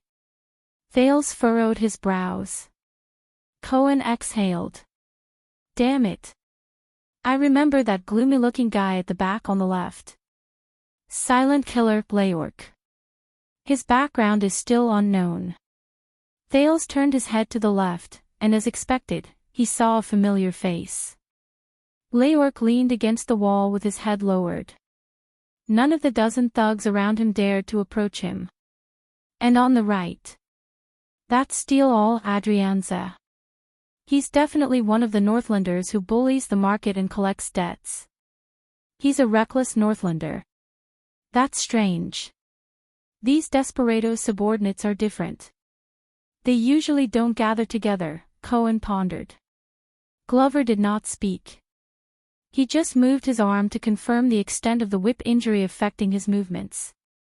Welcome to the underground street. I wonder where you came from, young masters. Oskow took the axe handed to him by his subordinate. He took a step forward and flashed the blade with a smile. Black Street Brotherhood greets you. Underground Street. Thales sniffed instinctively. As expected, he smelled the faintly discernible moldy smell from his memory. It was a place he was familiar with. Thales was confused. There's only one, come to this place to play. Thunder Axe clicked his tongue and shook his head. There's an entrance fee. Oskow waved his hand gently. The thugs around him with ill intention slowly approached the three of them. I have a flare to request assistance from Western City Police Station. That means the director will definitely nag after this and deduct my. Cohen touched the back of his waist in annoyance. I have one too. The Royal Guards, but the Flag Bearer Division.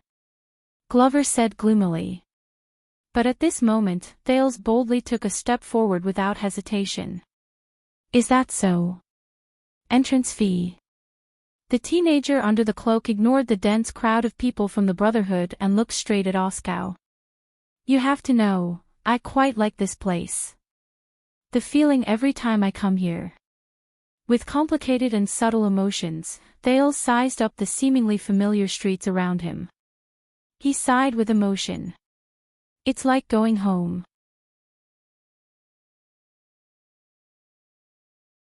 Chapter 601. Go home. When he heard Thales' words and sized up his figure, Oskow sneered without hesitation. Not many people have the right to settle down here, boy.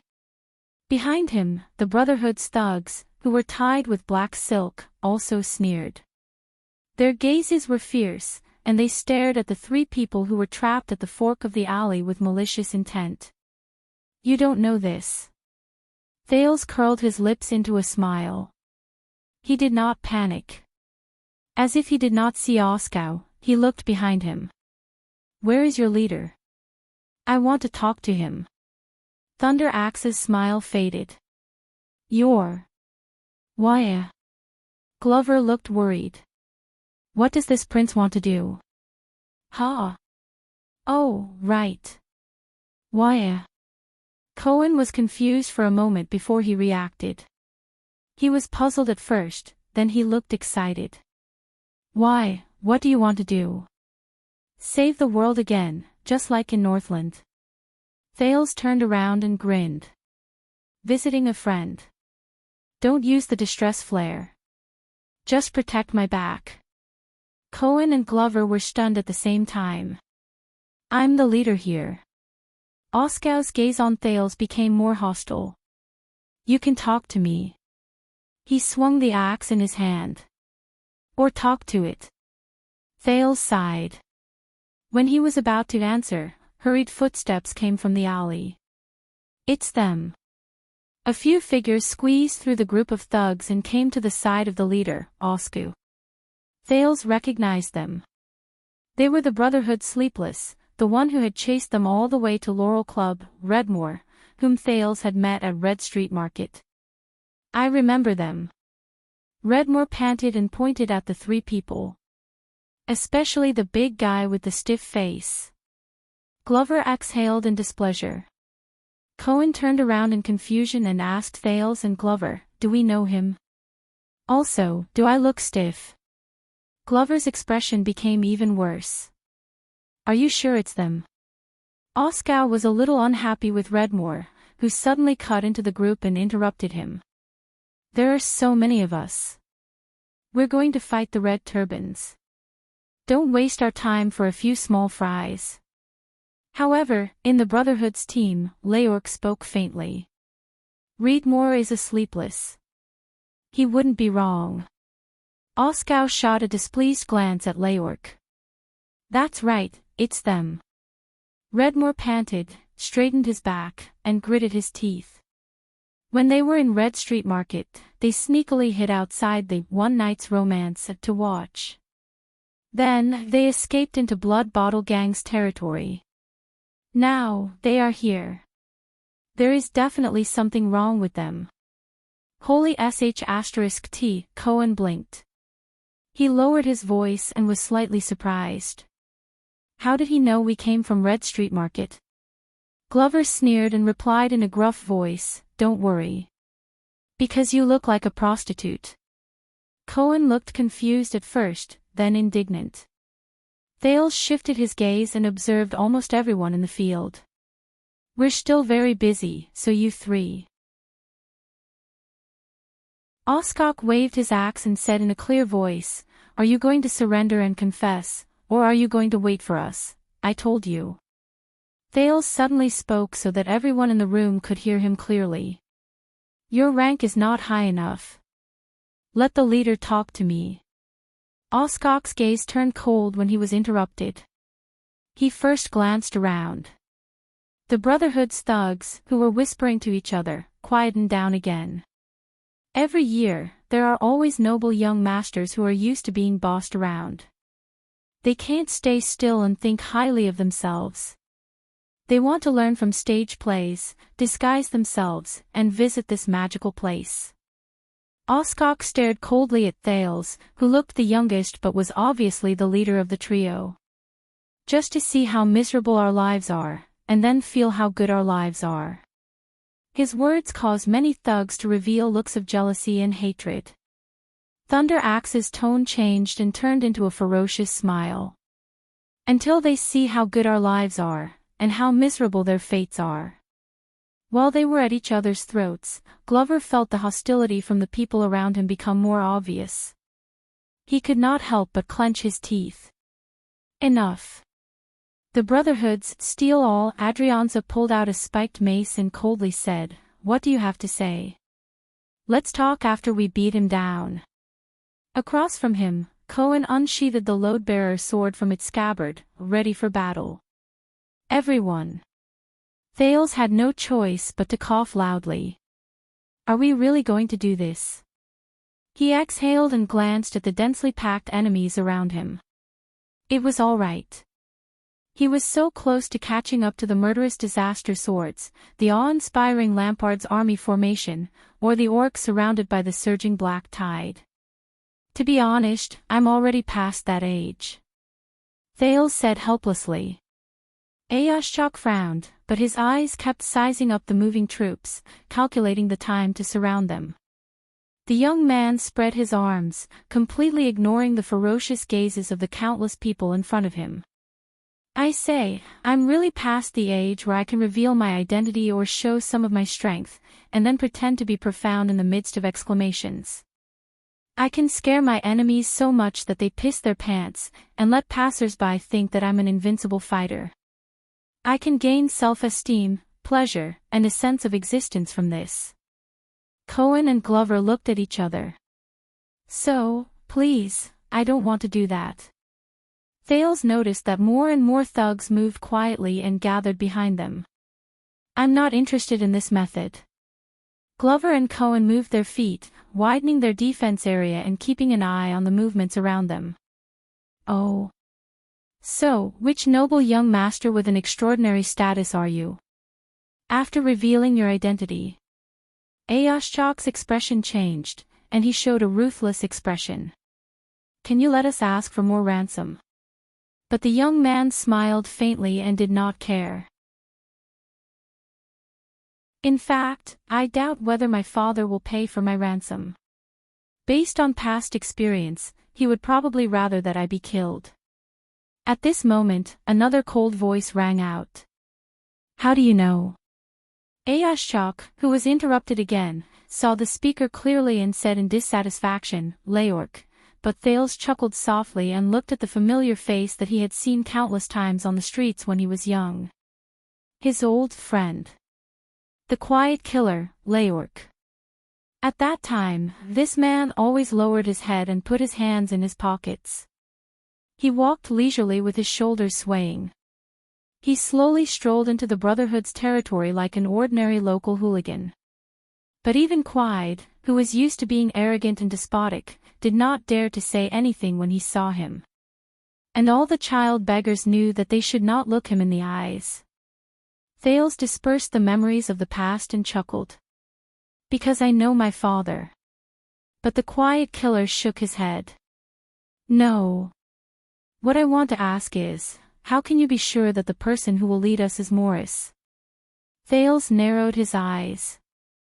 Seeing that his authority was being questioned again, Ayashchok angrily warned, Leork. But the quiet killer did not even look at Ayashchok. He only stared at Thales quietly.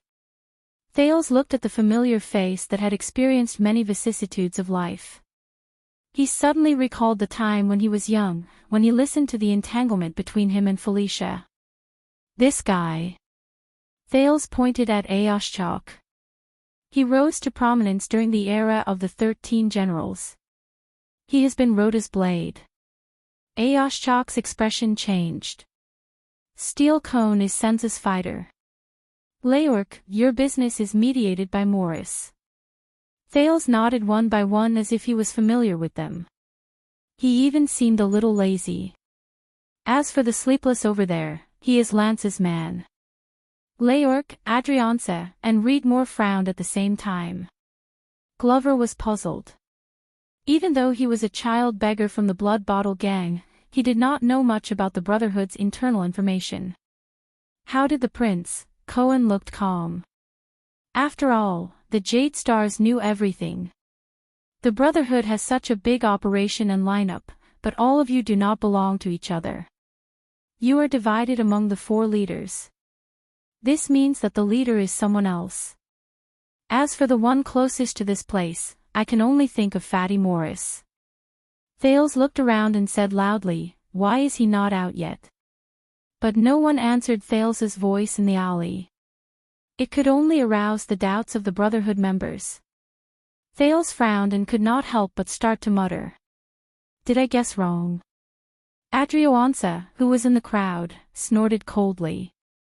This kid has a sharp tongue, but I don't know. Before he finished speaking, his figure suddenly moved. He launched a surprise attack. He went straight for Thales. Something unexpected happened. Oscu and Thales' expressions changed slightly. But a figure also flashed behind the teenager and faced Adrianza head-on. In a flash, the air surged. Clang! Clang! Shing! The alley was narrow. The sound of weapons clashing was ear-piercing. Those who heard it all frowned. After the 3 rounds, Adrianza gritted his teeth and retreated. He looked at the wound on his right arm. He was shocked and angry at the same time. In front of him, Glover, who was blocking Thales, sheathed his sword coldly and shook off the blood on the blade. There was a small commotion in the Brotherhood's team. Ayashchak's expression also changed. That steel cone, Senza's subordinate, who is famous for his fighting ability. Today's idea is indeed a little tough. F***ck, Cohen's eyes were filled with surprise. He could not help but look at Glover in a different light. Although this guy can't beat me, he's still pretty cool with a sword, Glover exhaled through his nose as a disdainful response. I've seen this sword technique and footwork before. Adrianza tore the black silk cloth off his arm and bound the wound tightly. He stared at Glover, and his expression was full of wariness. You served in the regular army before? Very close. Glover snorted coldly. He swung his sword again and stopped the other 2 thugs from the Brotherhood. Guess again. Adrianza frowned. Ayashchak could not take it anymore. He shouted angrily, Mother *****. Let's go together and take them down. As soon as he finished speaking, the 2 thugs closest to them roared and rushed forward on the other side. The figures on the periphery surged. They were obviously eager to fight as well. Thales sighed. In the end, we still have to do this. Sure enough, he did not need to speak. Another strong figure passed the teenager and went forward. Shing! Swoosh! With 2 terrifying muffled sounds, the 2 thugs at the front fell to the ground at the same time. Blood flowed out and they cried out in pain. Drag them back to disinfect and bandage them. They might still be saved. Cohen swung his sword with his flashy load-bearer. He looked at the enemies in front of him and snorted disdainfully. Who else? The thugs in his direction froze. They stared at Cohen's blade, which was still dripping with blood. No one rushed forward again. On the other side, Glover also drew his sword without batting an eyelid. After he knocked down a person, he pushed him back into the enemy's group, causing chaos among the enemies. Their swift movements and powerful attacks were extraordinary. The thugs from the Brotherhood looked at each other and did not move forward for a while. Cohen breathed a sigh of relief. Fortunately, fighting on the streets is different from a battlefield where orders are strictly obeyed. As long as I knock down the one who seems to be the most ruthless and fearless, it will serve as a deterrent. Thales was the only one who rubbed his face with a headache. Damn it. Ayashchak watched his subordinates drag away the thugs who had fallen to the ground. He was furious when he saw how cautious they were. The opponent's strength is troublesome. Let's not talk about it for now, but have the thugs from the Brotherhood in the capital not fought a tough battle for a long time? As long as there's someone who is ruthless and fearless, they will delay their attack, damn it. When did Blood Bottle Gang get these 2 tough foes? Then, Ayashchak looked at Cohen and Glover. He signaled to the others and gestured at Thales with his chin. The Brotherhood's formation immediately began to move. Cohen had been on duty on the streets of the capital for many years. He was sensitive to their plans. He extended his arms and protected Thales behind him. Don't even think about it. Glover took a step back in tacit understanding. The 2 of them protected Thales. But Thales sighed helplessly. All right, I'm serious. Thales ignored the expressions of the 2 people beside him. He pushed their arms away and pointed at Ayashchak and Leork with a sullen expression. You guys go and tell Morris that I can help him with the problem he encountered. I said, I'm the leader here. Ayashchak extended his finger. He was extremely dissatisfied. And I'm not. Forget it. Thales could not be bothered to listen to his harsh words, which were meant to distract them and take the opportunity to launch a sneak attack. From the looks of it, even if I say I'm a prince, they will not stop and sit down to talk. I have to bring out the real deal. Aoshchok, Thunder Axe, right? Thales raised his voice. Since you work for Rhoda, I think you must know the blacksmiths on South Street. For example, Karachi. Aoshchok's arm froze in the air. You must have felt terrible, too. After his shop and the other shops that had dealings with you were raided for no good reason, your underground arms business, especially the processes such as the tempering of old goods, became full of obstacles all of a sudden, wasn't it? Thales sneered. And I'm afraid this is not the only thing that makes you feel terrible. Thales was satisfied to see that not only Aoshchok, but many of the thugs from the Brotherhood, including Adrianza, Leork, and Redmore, changed their expressions. Glover was puzzled again. You even know this. He does know something. It seems like it's not small fish, Adrianza, another Northlander, said coldly. Take him down regardless of casualties. The people behind him immediately stepped forward, but Thales turned his head at the right time. Adrianza, the teenager said loudly. You are Senza's #1 right-hand man. You have been running business with him in the Northern Territory and the Land of Cliffs. To be precise, you are fighting for territory with Blood Bottle Gang. Adrianza snorted coldly.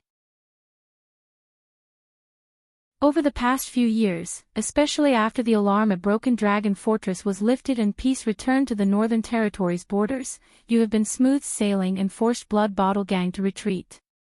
But you were sent back by Senza. Thales shook his head. Because he knows the reason for your victories over the past few years. He knows where the key to Black Street Brotherhood's development lies. Especially these days, when your development is blocked. The moment he finished speaking, a figure swayed in front of him. Asterisk clang. Asterisk Adrianza's spiked mace and Glover's sword were entangled. They could not advance or retreat. F*CK, the Northlander nicknamed Steel All, gritted his teeth. His expression was ferocious. King hate nobles. What a coincidence. Glover did not forget to reply in a muffled voice while he wrestled with the other party. Me too. But on the other side, Cohen suddenly trembled. He subconsciously turned around and raised his sword to block a blade that appeared out of nowhere. Asterisk clang. Asterisk Leork's figure moved swiftly. He retreated the moment he came into contact with the blade, like a ghost under the sun.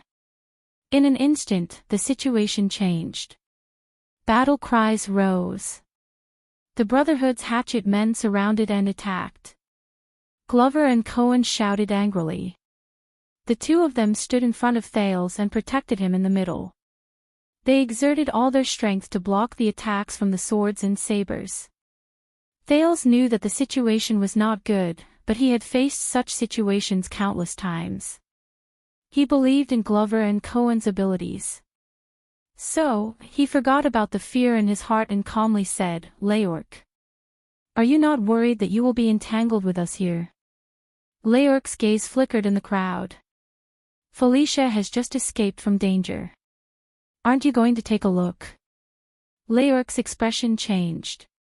He put down the blade that he held tightly and blocked the hatchet men behind him. Thales smiled faintly. Or could it be that the news she brought back made your leader extremely nervous? Leork's expression changed again. But this time, he showed a ruthless expression and ordered his subordinates, go. Leave him with his tongue. As long as he can speak, it will be fine. Thales' smile froze. F*CK, on the other side, Glover and Adrianza separated again. He swung his long sword and drew 2 streams of blood at the same time. He took down 2 hatchet men who wanted to take advantage of the situation and blocked the other enemies who wanted to swarm him from the back. Cohen roared and swung his sword. He used his strength to control the width of his sword. Time and time again, the enemies who could not stop him fell back into the group. Are you still not coming out, Morris? Amid the battle cries, Thales summoned the sin of Hell's River and let his voice penetrate the crowd. But the situation did not change. Take care of yourself. Oskau sneered in front of him, chatty young master. Thales felt a chill in his heart. I want to say, that why? Cohen panted. Are we really not going to ask for reinforcements from Flames? Although Cohen and Glover appeared to be at ease, Thales could not help but feel anxious when he saw the enemy swarming in front and behind him. What about Lance? The sleepless eye of the Brotherhood. The prince added a name and shouted. I think he was the most affected by the news that Felicia spat out, right? Doesn't he want to go home and take a look? The moment he finished speaking, a calm voice that was different from the others spread in the air, as if it was right beside his ears. Stop. Thales exhaled and stared at the surging crowd. Finally, a fat and strong figure appeared in the crowd. He spoke in a low voice, but it was as if he had the power of 1,000 men. It made the crowd quiet down. Everyone, step back. The hatchet men were puzzled in the chaos. Then, they slowly put down their weapons from the back to the front, stopped fighting, and retreated. The battle cries gradually died down. Glover sheathed his sword, leaving behind 2 pitiful people wailing on the ground. Cohen elbowed the last hatchet man who was in a killing frenzy. He panted and raised his head. The crowd at the entrance of the alley slowly parted. A short and fat but strong man walked over with calm steps. Thales saw the man's face clearly and felt relieved. 6 years. I see him again. Boss Morris. When Oskau saw the man, his expression became solemn. We will take him down soon, but Morris only curled his lips and revealed a ferocious smile. Can't you see, Axe? One of the 6 powerhouses of the Brotherhood, Morris, who occupied lower city of the capital, patted Oskau's shoulder. He turned his head coldly and looked straight at Thales. He is not one of those cowards you kidnapped. He is not one of those young masters who think they are the main characters, but once they lose their status, power, or divine weapons to rely on, they tremble in fear. Thales also looked back at Morris with a cold look in his eyes. When he was a child beggar, it was this kind-looking fat man who managed the gang business in Blackstreet, the birthplace of Blackstreet Brotherhood, and even the entire lower city. Every time he appeared, Leork, Felicia, Rick, Locke, Quide, Beth, and most of the Brotherhood members Thales had met had to obey his orders. And he would occasionally appear in Sunset Pub. Every time he appeared, Jayla would be cautious, and the boss would not look good. Oh, right, Morris also raised a ferocious angry wolfhound, which almost killed Thales. But this could not be compared to Morris' other crime. He once suffocated an escaped child beggar to death in front of everyone. Since then, the Brotherhood's own people and their opponents were all in awe of Morris. No matter who it was, when they looked into the eyes of this smiling fat man who could even lay his hands on children, without the slightest bit of pity, they would feel a chill down their spine. The child beggars even hid and cowered under Quide's warning, afraid that they would be unlucky. But at this moment, Thales suddenly realized that he was already standing there, looking straight into Morris's eyes. This is a noble. Morris continued to move forward, passing through the crowd. The thugs of the Brotherhood all lowered their heads and retreated. The real kind. Not the useless foppish young masters that the Red Turban likes to cling to. Morris finally arrived in front of Thales. Cohen and Glover dutifully stood in front of Thales and warned the seemingly ordinary fat man. Morris looked at the 2 bodyguards in front of him and revealed a shrewd smile unique to businessmen. At that moment, Thales suddenly felt a chill down his spine. Enough. The teenager suddenly spoke, and he seemed to have lost his composure. It's close enough. Thales reminded his 2 subordinates, be careful, this guy's psionic ability, but before Thales could finish, Morris raised his eyebrows and smiled with his eyes squinted. Yes, it's close enough. In the next second, Cohen and Glover's expressions changed drastically, and they swayed at the same time. Two dull sounds were heard, and both of their weapons were pressed against the ground at the same time. Thales was shocked. Glover was seen trembling as he pulled his collar open and panted in pain. Breathe. Morris just looked at him with a smile, as if he was watching a child next door playing a game. Damn it. Thales was shocked and angry at the same time.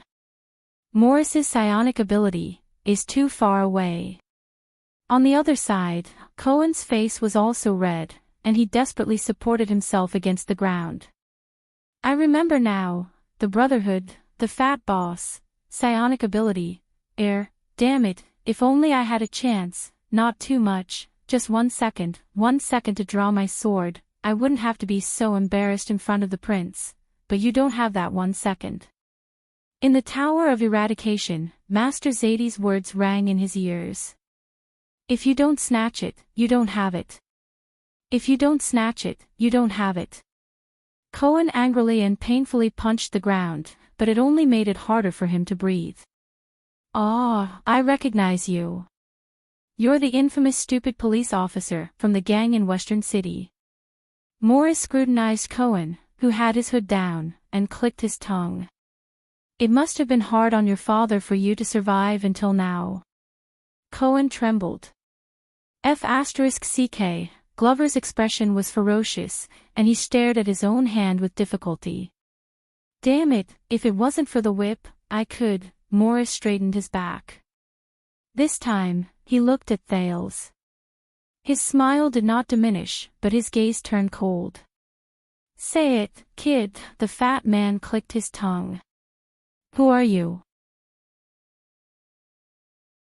Or more directly, who is your boss or your father? Thales took a deep breath and realized that he was not among the targets of Morris's psionic ability. But, he raised his head and looked at the smiling Morris. Behind him, there was Oskar, who had a ferocious grin on his face, Adrianza, who was unhappy, and Leork, who had a cold expression. He had underestimated Morris. He was not the butler of the Brotherhood who rarely fought. On the contrary, as long as he used it properly, his psionic ability could even defeat 2 supra-class elites. But, Thales closed his eyes and took a deep breath. 6 years ago, he did not even have the chance to face him, did he? At that time, one of his dogs could bite him to death. But now, Thales opened his eyes. His gaze was calm and clear. This is an interesting show. Morris hummed in agreement and looked at the teenager with great interest. You're quite brave. But Thales' next words made Morris' smile disappear. So, this is how Black Sword was trained. Thales curled his lips. Because of your heir's psionic ability, he simulated similar situations countless times. His resistance training was constantly improved, and he was able to calmly escape every time he faced Asda. Black Sword. Asda. Morris frowned. But a few seconds later, he laughed out loud. Over the years, more than one person has used Black Sword in front of me. With 2 clangs, Glover and Cohen could no longer hold on to the hilt of their swords.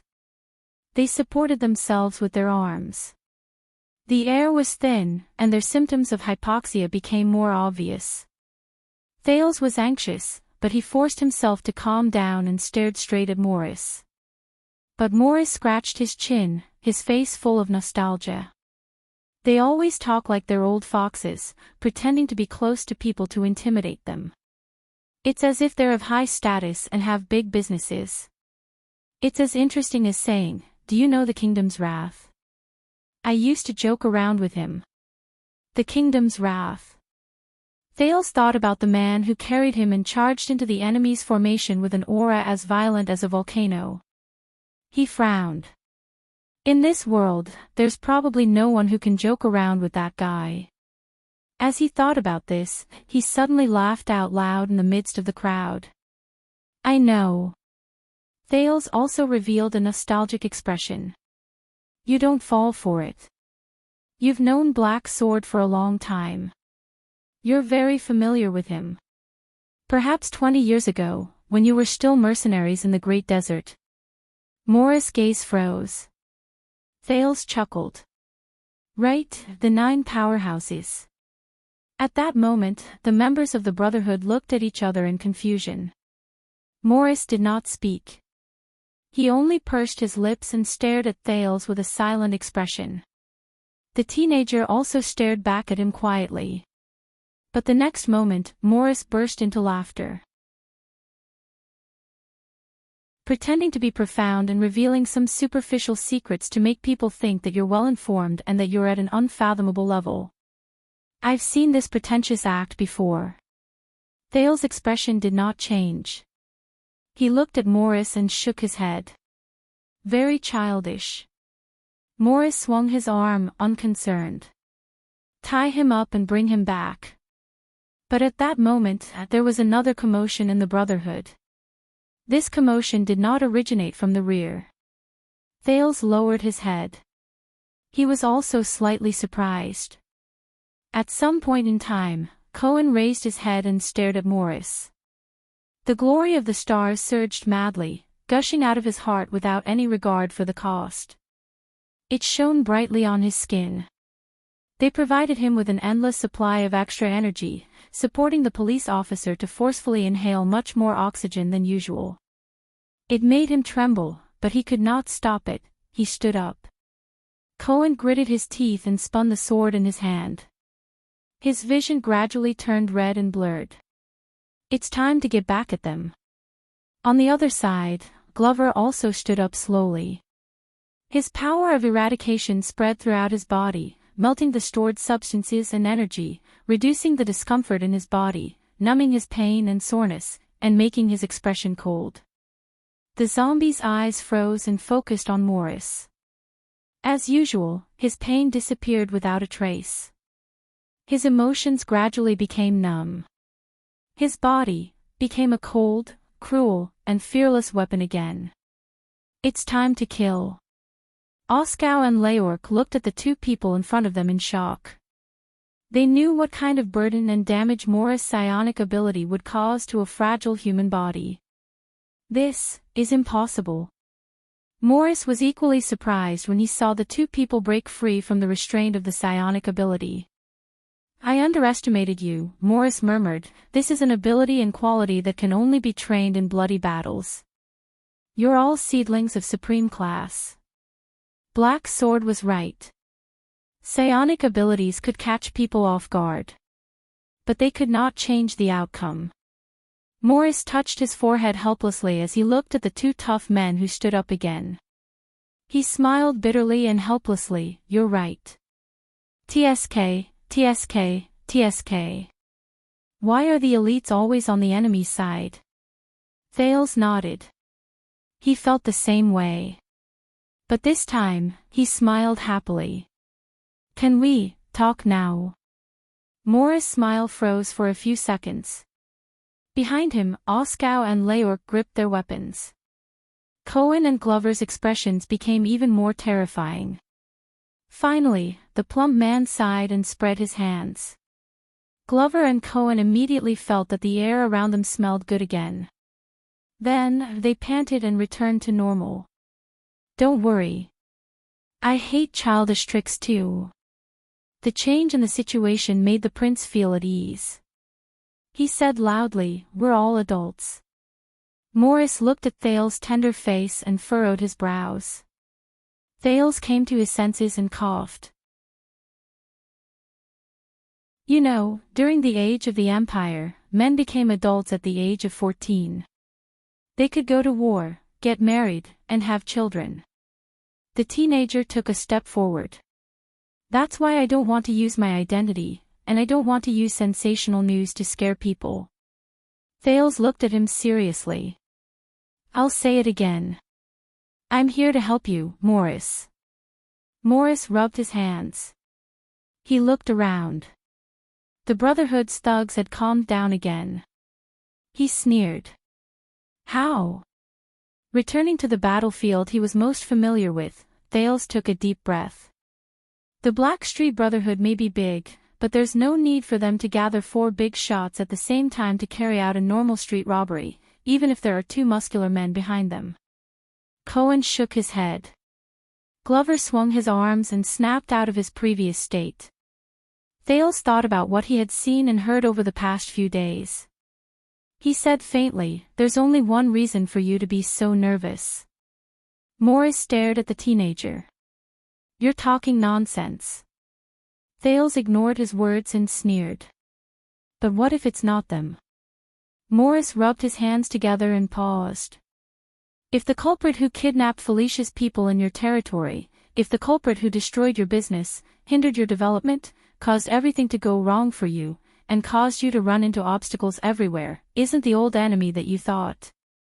Thales' voice became stern. "What if it's not Blood Bottle Gang?" Morris did not reply, but Oskar, Leork, Adrianza, and the others behind him had different reactions. "Of course, you already know," from Felicia's mouth. Thales said coldly, "You just don't know what to do. Because the enemy is too powerful and cannot be resisted." Morris pursed his lips tightly and stared at the teenager under the hood. Thales pushed Glover and Cohen aside. Under their worried gazes, he took a step forward and stopped a foot away from Morris. Their eyes met. It turned out that he was already as tall as Morris. And the evil fatty in front of him, who made countless people fear him, his gaze, was so fearful. Thales was at a loss, but he quickly regained his composure and said resolutely, "And I am you. I am also the only hope for the Brotherhood in this predicament. Now, can we talk?" Thales finished speaking and waited quietly. The air became quiet. Morris did not say a word. His gaze became dark. Everyone subconsciously clenched their fists or weapons. Leork's cold gaze met Cohen's. Glover and Adrianza looked at each other and exchanged a provocative gaze.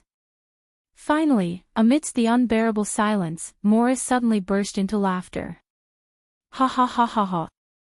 Perhaps it was because of the air's psionic ability, his laughter shook the alleyway and made people uncomfortable. Leork pressed his ears in discomfort and said through gritted teeth, "Boss," but Morris suddenly turned around. "Retreat." The fatty had an elated look on his face as he waved his arms around happily. "Go home, go home. Do what you need to do." The people in the Brotherhood were stunned. Thales exhaled and smiled. In the next second, Leork, who had followed Morris for many years, turned around and gave his order without hesitation. Amidst the rustling of footsteps, the people who belonged to Morris behind him dispersed. Redmore and his sleepless were expressionless, but they quietly melted into the shadows and disappeared into the messy and hidden alleyway. Adrianza hesitated for a moment, but he nodded and turned around with his subordinates. Glover and Cohen finally breathed a sigh of relief. More than half of the people in the alleyway immediately dispersed. Only the last few people were left. Boss Morris, Ayoshchak looked at Thales unwillingly. "Are we still going to Red Street Market today?" Morris did not even look at him. He only looked at the prince with interest and repeated, "Retreat." Ayoshchak took a deep breath. "Boss Morris, since we have mobilized so many people, we should not return empty-handed. We should at least go to Red Street Market and give the Red Turbans a warning." When Morris heard this, he seemed to have suddenly thought of something. "Oh, you're right. That's good." He waved his hand in a sluggish manner. "Go, it's all up to you." Ayoshchak was stunned. He looked at the thin team behind him. "But we are going to Blood Bottle Gang. We need numbers." "Boss Rhoda, oh. Rhoda. My old friend." Morris was like an old man who was hard of hearing. He slowly dug his ears. "Is he here too?" Ayoshchak pursed his lips. "No, boss," but Morris's face fell. Then why are you still talking nonsense? The plump man turned around slightly. His eyes were filled with coldness. Is your surname Rhoda too? Ayashchak's face immediately turned pale. However, he judged the situation and did not continue to pester him. He turned around decisively and left with his subordinates. The Brotherhood's forces, which were originally heavily surrounded, were suddenly left with 3 people. Morris, Leork, and another subordinate who had opened up a path. Then, in the empty alleyway, Morris rubbed his hands together and looked at Thales with a smile. This handsome, why? Thales suddenly interrupted him. Why did you say that this is a true noble? Morris paused. A thought appeared in his head. Because I have seen it before. Thales narrowed his eyes. The Brotherhood's kind-looking plump man laughed. A true noble has nothing to do with their outward bearing or even their birth or bloodline. Instead, it is the mark that is branded in their soul and bones. Morris' smile faded slightly. His small eyes shone brilliantly. Even if they are mired in mud, even if they are born despicable, even if they have nothing, they are also destined to be nobles. Thales was deep in thought. Morris rubbed his hands on his clothes. He walked forward and extended his hand politely. Let me introduce myself. I am Morris. I do not have a surname. He chuckled. I am just a street thug. Thales looked at the man's attitude and suddenly had mixed feelings. 6 years can indeed change a lot. The teenager did not think too much. He also put on a smile and held Morris' swollen fingers. I am Wyakaso. Morris' smile remained on his face until Thales said the next sentence. I am the attendant of the Prince of Constellation. I represent the noble, magnanimous, and wise Duke of Star Lake, the second prince. Thales' expression became solemn. Prince Thales Jade Star. Morris' hand froze. Glover and Cohen looked at each other. In the face of Thales' indifferent but prideful gaze, Morris seemed to be a little confused. He blinked, took a step back, and listened to another subordinate whisper something. A few seconds later, the plump man turned his head and his expression changed instantly. Oh my, you are the prince's attendant, right? Morris held Thales' hands again and shook them vigorously. He looked pleasantly surprised. It is my honor. It is also my honor. Thales let him shake his hands and sighed. You may not be able to imagine. Morris listened attentively. The teenager looked at the charmingly naive Morris before him and said sincerely with emotion, but a long time ago, I really did not expect that I would one day stand here like this and talk to you. Thales shook the plump man's hand back forcefully. Boss Morris. Morris' smile was so wide that it almost reached the back of his ears.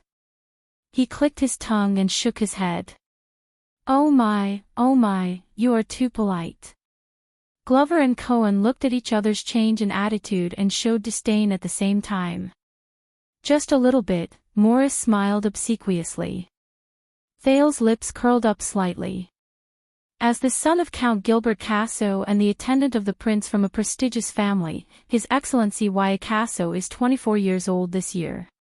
Morris was in high spirits, but his words made Thales' expression change. And he doesn't look like you. At that moment, Thales' expression froze on his face. At least he is not as handsome and elegant as you. Morris happily patted the back of the teenager's hand and bowed clumsily. His eyes shone brilliantly. Lofty and honorable, generous and wise, Prince Thales.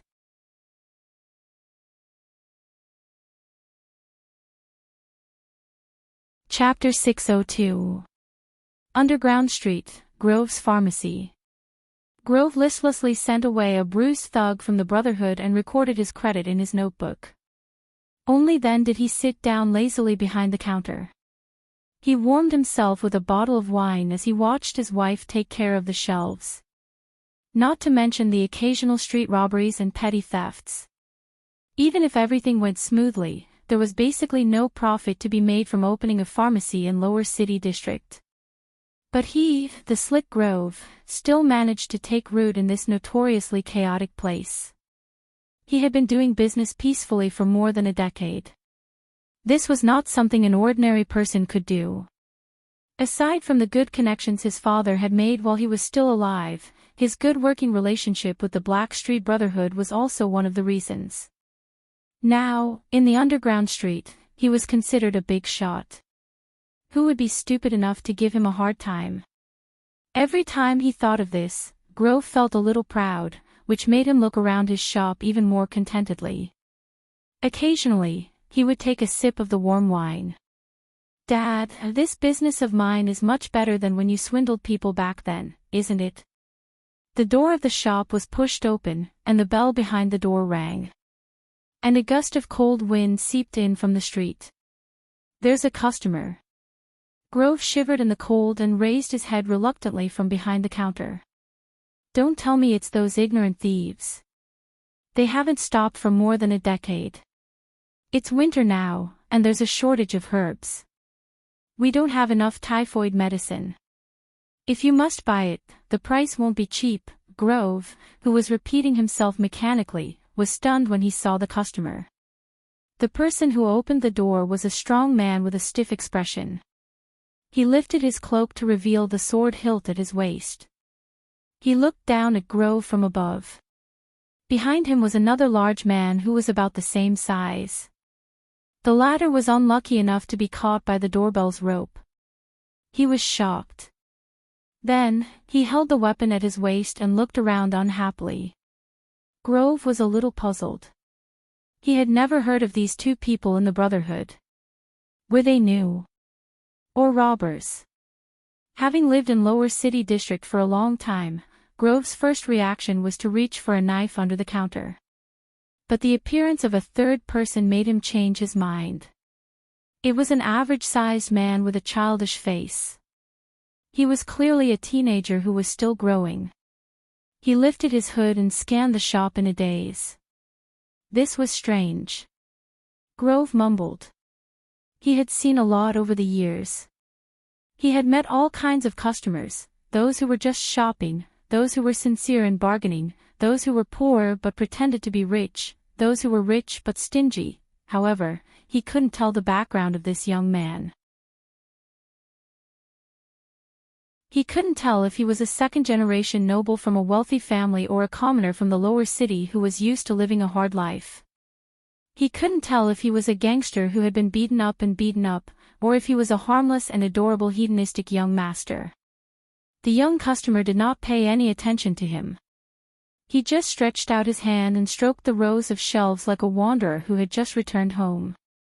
Of his two muscular attendants, one was extremely vigilant and kept looking back, while the other lowered his hood and stared straight at Grove, hesitating to speak. When Grove saw the latter's face clearly, his expression changed drastically. "F***ck, it's you again." The owner of the pharmacy looked disgusted and annoyed. "Stupid police officer." Cohen, who was about to greet his boss, paused. "What did you say?" Grove coughed, but the disdain in his eyes did not diminish. "I mean, Police Officer Caribbean." Cohen's eyes lit up. He ignored the young man who was walking around in the shop and moved closer to the counter. I'm here today. Do a good deed, don't come here and stir up **T again. I really don't sell any illegal drugs here." Before he spoke, Grove let out a long sigh. "I have nothing to do with those gangsters either." Thud. With another arm pushing against the door, a short and stout fatty walked into Grove's pharmacy and looked around with interest. When he saw who it was, Grove shuddered, and he choked on his words. M.O. Morris." Grove stared at the new customer in front of him in horror. But he reacted quickly and quickly adjusted himself before walking out of the counter. He forced a smile and spread his arms, as if he wanted to hug him. Morris, Morris, Morris. Welcome, my good friend. But Morris extended his hand mercilessly and pressed down on Grove's chest, preventing him from hugging him. Grove. The leader of the Brotherhood only nodded faintly and pushed Grove back behind the counter slowly but firmly. The latter could only smile awkwardly and nervously. Cohen widened his eyes. Didn't you say that you don't know him? You and this scum of the Brotherhood? Cohen said angrily. But the two of them, who were just exchanging pleasantries, ignored him. Welcome, Morris. You, Is there anything special? Grove looked nervously at the calm-looking fatty. His words were filled with humbleness and fawning. Relax. Morris narrowed his eyes and patted the shoulder of the owner of the pharmacy. Old friend. I'm here for a walk. Grove was shocked when he was patted. Then, he reacted and squeezed out a smile. Of course, of course. Come, take a walk. My dear, clean up the floor. Then bring out your gang. Grove's wife nervously grabbed the broom beside the shelf. But Morris grabbed the owner's shoulder. Don't worry about it. Just accompany your friend and leave in a while, Morris said calmly. But the more indifferent the leader of the Brotherhood was, the more terrified Grove was. Okay. Grove waved his hand to get his wife to go back. He carefully approached Morris, looked at the angry Cohen, then pointed at the dazed teenager by the shelf. What's going on? Why is there a police officer? And who's that? Morris raised his eyebrows and turned around. Glover stood at the door and stared at him. His right hand was on his weapon, and the warning look in his eyes never diminished. Bodyguard. The dignified fatty snorted softly. My friend's bodyguard. Grove was stunned. Friend? A little friend. Morris turned to look at the teenager between the shelves. His words were meaningful. And a big friend. Grove blinked, and the way he looked at the teenager changed. He quickly shouted, Oh. Have a good time shopping, customer. Ha! With that, Grove rolled his eyes, rubbed his palms, and giggled. Morris, since you're here, I'd like to hand in my money for next month in advance. Yanni, bring me the money bag. Morris furrowed his brows. Money? Cohen's reaction was even faster. He immediately said angrily, Hey! How dare you ask for protection money in front of me? Grove turned to the police officer and said sternly, What? What protection fee? Don't spout nonsense. This is money I owe my friend. I'm just returning the money.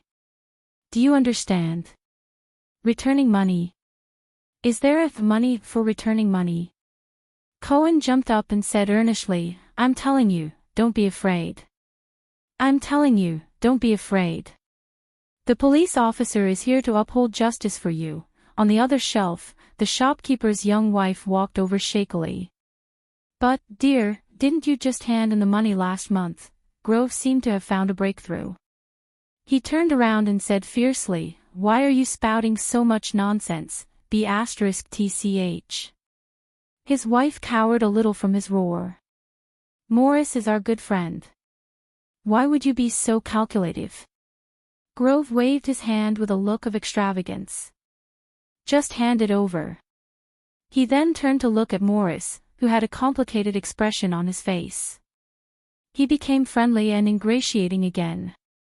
Hey! Do you think I don't exist? This was the indignant Cohen. But our income this month. This was the pitiful Yanni. Bang! Morris slams his hand on the counter. He suppressed all the voices. As I said. Morris looked around. This big shot of the Brotherhood's gaze seemed to have power, forcing everyone to shut their mouths. Grove, I'm only here for a stroll. Morris smiled and placed his palm on Grove's shoulder. Relax. The boss of the pharmacy subconsciously nodded, but he clearly couldn't relax. Instead, he fidgeted uneasily under Morris's palm as he broke out in a cold sweat. Morris curled his lips and chuckled. We have a rule. Since it's next month's money, you'll have to pay it next month. Grove exhaled a breath of air. Morris glanced at Cohen from the corner of his eye. Or not pay. The moment he said that, Grove broke out in a cold sweat again. Ah. That's not what I meant. However, Morris chuckled and released him. He turned around and walked between the shelves. He followed the youth's footsteps. Rules. Cohen came to the front of the counter and gritted his teeth in disbelief. Hey. Grove, you don't have to pay, and you don't have to be afraid of him. I guarantee that as long as you are willing to testify against Morris and his gang for their crimes of bullying and extortion, I'll definitely send him to prison. Grove, who was at a loss for words, looked at him in a daze. At that moment, another figure floated past the counter, but it brought with it a hint of coldness. Grove shuddered. Hi, Leork.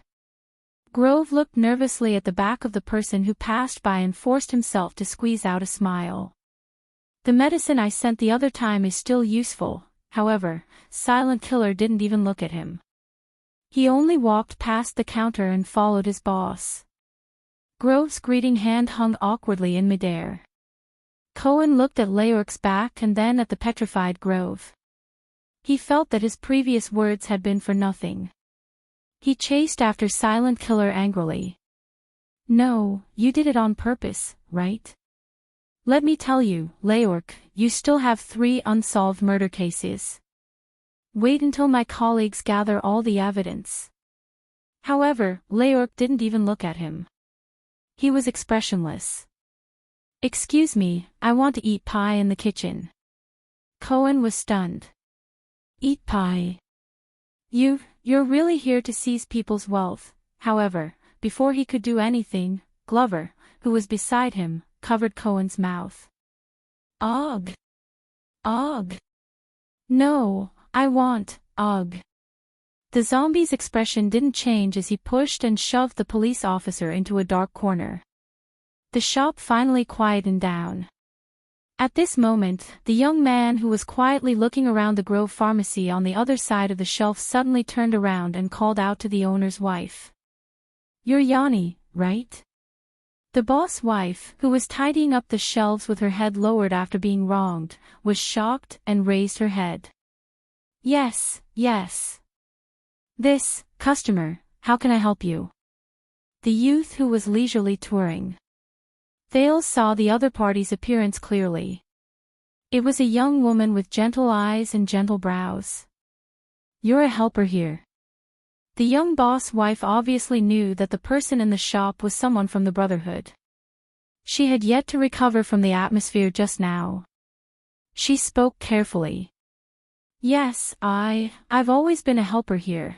Separated by a shelf, Thales looked at the familiar yet unfamiliar young woman in front of him. There was a moment of confusion in his eyes. But the boss called you darling and B*TCH. Thales felt that Morris was walking towards them through the shelves. The other people in the shop also shifted their attention to their strange conversation. However, Thales didn't care. Yanni glanced back at her husband, who was on the counter. Grove was horrified again. I'm his wife. I married him a few years ago. Is that so? Thales looked at Yanni in front of him gently but dejectedly. She was the helper in the pharmacy who often helped child beggars when she was young. She distributed food, medicine, and even warm clothes. She was found out and scolded by the boss more than once. And that stingy, vicious, ugly, and smelly pharmacy shop owner. Thales lowered his head. A gloomy feeling rose in his heart. I'm his wife. I married him a few years ago. Things remained the same, but people changed. But not all of them had happy endings. The prince then looked up. Do you know, Yanni, you're very beautiful and very young. Yanni was taken aback and startled. Ha! But Thales remembered the past. His gaze when he looked at her was extremely warm. Gentle, kind, hardworking, and capable. Yanni blushed at first. Then, she glanced nervously at the people around her and shook her head in panic. No, but Thales didn't wait for her to speak. He continued, and your husband, he's old and ugly. He has a mouth full of yellow teeth. He's weird and has a bad temper. When she came here to do business, when she was young, she was often beaten and scolded by him. Grove, who was on the counter, heard this and froze on the spot. Yanni seemed to be frightened as well. But Thales said to her seriously, enunciating each word clearly, listen, he's not good enough for you. Yanni's face turned even redder. She lowered her head in panic. At that moment, hey! A wide and plump figure inserted himself between the shelves and interrupted the strange conversation. Why don't you clean up the shelves over there, Yanni? It's a little dusty. Morris said with a smile. As if she had been pardoned, Yanni hurriedly avoided Thales' burning gaze and hid to the other side. The plump man from the Brotherhood watched the lithe lady boss leave and snorted softly. I don't think a person like you came here to shop or to flirt with women. Thales sighed and turned to face Morris. What if it's true? Morris' expression changed. He was as passionate as fire. Then Lower City District and the Brotherhood will always welcome you. Red Street Market as well. Morris stopped smiling and his eyes shone. After all, not every noble is happy to see their boots stained with mud. Thales no longer paid attention to Grove and Yanni who were whispering to each other. He replied with the same profound meaning. Mud is the foundation of building a house. Morris picked up a bottle of medicine and tossed it in the air. He shrugged. But for some people, building a house is so that they don't see mud. Thales smiled coldly and decisively snatched the medicine from his hands. He carefully placed it back in its original position. Then their house will collapse sooner or later. Morris was a little surprised by the teenager's actions. Please forgive me. The plump man clicked his tongue apologetically. My sister's culture, I don't really understand. Thales suddenly spoke. You're not the only one. Morris' ears pricked up. Thales raised his head and stared at the once familiar, but now unfamiliar, dazzling eyes. It was not just you. During this period of time, the Blood Bottle Gang was also tampered with. Many of their businesses were cut off from inside and outside. For example, they relied on illegal alcohol trafficking, smuggling, the food market, and iron smelting. They had a deep relationship with the great nobles and officials. They also had close ties with the open market, so they were affected even more. Morris' expression became solemn. He turned around and looked at Grove and Yanni, who were watching them from the counter. They shrank back in fear and did not dare to listen anymore. The plump man then looked at Thales and whispered, I don't understand. Of course you do. Thales interrupted him and walked to another row of shelves. What did Felicia tell you? Who kidnapped her? Morris' gaze froze slightly. He was extremely vigilant. So, you're here on behalf of the Kingdom's Secret Intelligence Department? Or rather, this was your idea, and the Kingdom's Secret Intelligence Department is just following orders. Thales smiled. See, you understand. But Morris' expression changed. He stared at Thales coldly and clicked his tongue as he shook his head. I'm flattered to receive such favor from you. The plump man thought silently, how did I or the Brotherhood offend this young prince? Or did Black Sword offend him in Dragon Cloud City 6 years ago? Is it worth him mobilizing the kingdom's secret intelligence department to seek revenge? What kind of enmity did they have? Thales shook his head in a relaxed manner when he saw that the effect had been achieved. On the contrary.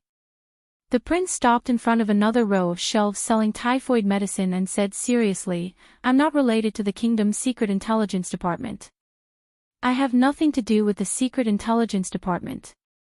They don't know that I came behind their backs." Morris' gaze shifted. "Are you sure?" The plump man looked doubtful. "The kingdom's secret intelligence department is all-pervasive, I'm sure." Thales turned around decisively and interrupted him. "When I say that they don't know," the prince's expression became stern and brooked no rebuttal. "They don't dare to know." Morris was silent for a while. "You're very confident." He stared intently at Thales' face. Just like the countless opponents who fell at the Black Prophet's feet. Thales was also silent for a moment. The opponents who fell at the Black Prophet's feet, for some reason, he suddenly thought of many people, the late King Aedi, Crown Prince Midir, King Nuvan. "I don't know about the kingdom's secret intelligence department. I don't know what kind of entanglement the Black Prophet has with your sleepless eye, Lance." Thales organized his thoughts and spoke again, but it made Morris frown again. "But I know that your relationship is complicated, and you're in a delicate situation." Thales stared at Morris. While he felt the strange change in status between the two of them after 6 years, he tried hard to dig out something from the Brotherhood's leader's eyes. "If Lance doesn't like the Black Prophet," the prince said flatly, "tell him that I don't like him either. This should be the basis of our conversation." Morris was deep in thought. Thales turned around and ignored the plump man. Instead, he walked to the counter and resumed the previous conversation. "Did he force you?" "Ah." Yanni, who was by the counter, was shocked. Only then did she realize that the teenager, whose gaze was so intense that she could not bear it, was looking at her again.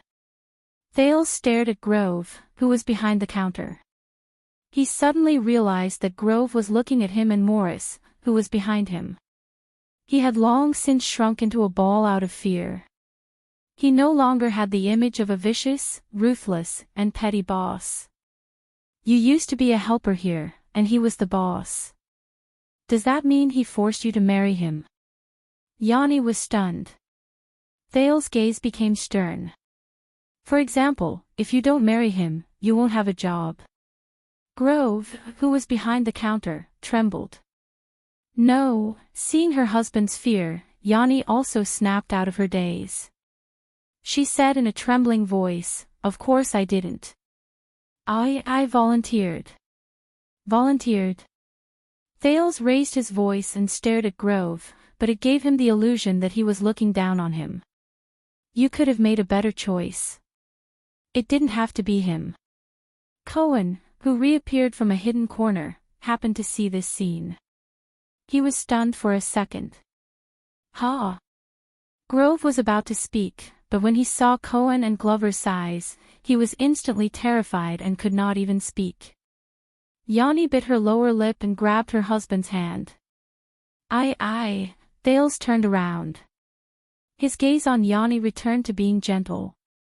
"It just so happens that I need a maid. You can have a better job, a better life, a more respectable environment, and even a better home." Yanni was stunned. Grove's face immediately turned pale. Thales smiled. "What do you say?" Cohen realized what was happening. "Hey, Ty, why?" the police officer said in a righteous manner with a look of disbelief. "I'm going to have to talk about it.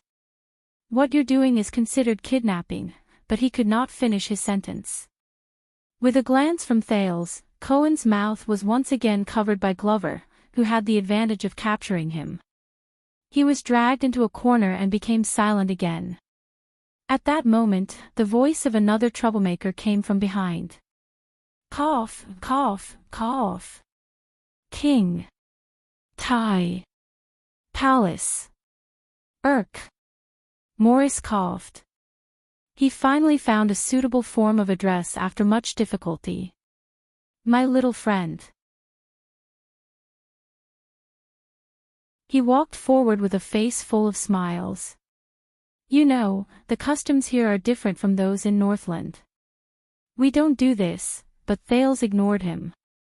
He only stared at the stunned young woman. What do you say? The prince said softly. Yanni. Yanni was stunned. Fear, surprise, and countless other emotions flooded her at the same time. She could not seem to react. Morris frowned. On the other side, Grove was about to cry. Don't rush. Take your time to think. I'll shop for a while more. Thales smiled and turned to walk back to the shelves. Morris frowned and looked at Yanni and Grove, then at Thales. Why? The fat man followed Thales. His tone was displeased, revealing the displeasure of a boss whose authority was being interfered with. Thales, who was between the shelves, did not turn his head. He chuckled and said, I like it. Morris took a few deep breaths and his expression returned to normal. No, I'm asking. The fat man narrowed his eyes, revealing the shrewdness of a businessman. Why did the Black Prophet do this? What does the kingdom's secret intelligence department want? The dignified kingdom's intelligence department did not investigate Extet's military movements or understand the political trends of the Fog Three Kingdoms. Instead, they mobilized manpower and resources to deal with the gang business of a few street thugs. Thales turned around and was somewhat impressed by the gang leader's ability to control his emotions. His quality was comparable to that of a high-ranking person. The prince stared at him. You really don't know. Morris shook his head. Just like how I don't understand why a dignified prince of a country would condescend to a muddy place like ours to talk with us bumpkins. His tone revealed his suspicion. Thales met his gaze quietly and recalled the moment when the man had exposed his identity. Even if he was born in a humble family and mingled in the streets, there were still people he could not underestimate. Moreover, strictly speaking, this was Black Street Brotherhood. It was Black Sword's territory. Black Sword. Thinking of the man who was strong enough to fight a mystic, Thales shed his contempt and did not dare to be negligent. First of all, although the Black Prophet is still alive, the specific affairs of the kingdom's secret intelligence department are no longer under his control. The prince returned to his negotiating mode and said solemnly, the successor is not well known, but he is young and full of vigor. He is determined to forge ahead and unpredictable. Morris frowned and rubbed his chin as he began to think. Secondly, we all understand that perhaps Black Street Brotherhood rose too quickly, and their members are mixed with good and bad people. Perhaps Blood Bottle Gang is too old to rise again and is not as powerful as before. Thales' gaze turned cold. But you, both of you are not simple thugs on the streets. Be it Black Sword or the people behind Blood Bottle Gang. Morris' fingers froze as he rubbed his chin. This damned prince. How much does he know?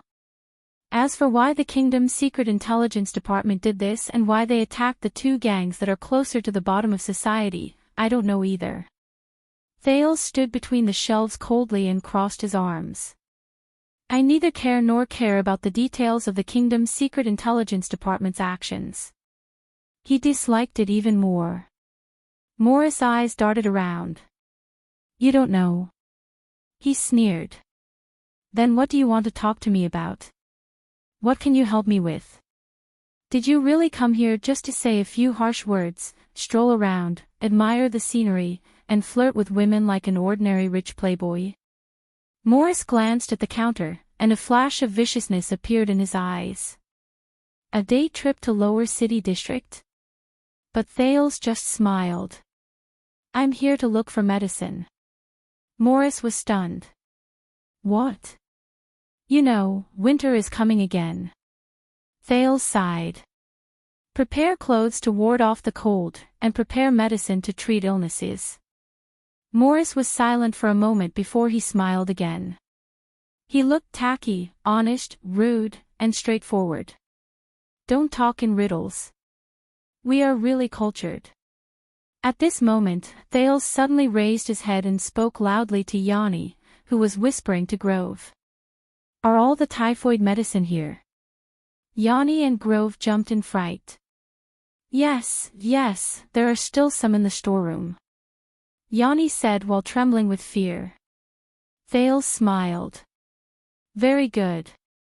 The teenager lowered his head again and picked up the goods. Morris raised his head and furrowed his brows. You don't look like you have typhoid. Thales nodded, then shook his head. Not at the moment. Morris snorted softly. And there is definitely no shortage of doctors in the palace. Thales hummed in acknowledgement and suddenly said, Why? Over the past 6 years, you have been growing stronger and winning against Blood Bottle Gang. Have you ever thought about why? Morris was stunned. You. Blackstreet Brotherhood rose to power in less than 10 years. As a ruthless, spontaneous organization, a civilian organization. Thales raised his head and put on a pretentious air. Why is it developing so smoothly? When he heard the news about himself, Morris became serious again. He thought for a moment and sneered.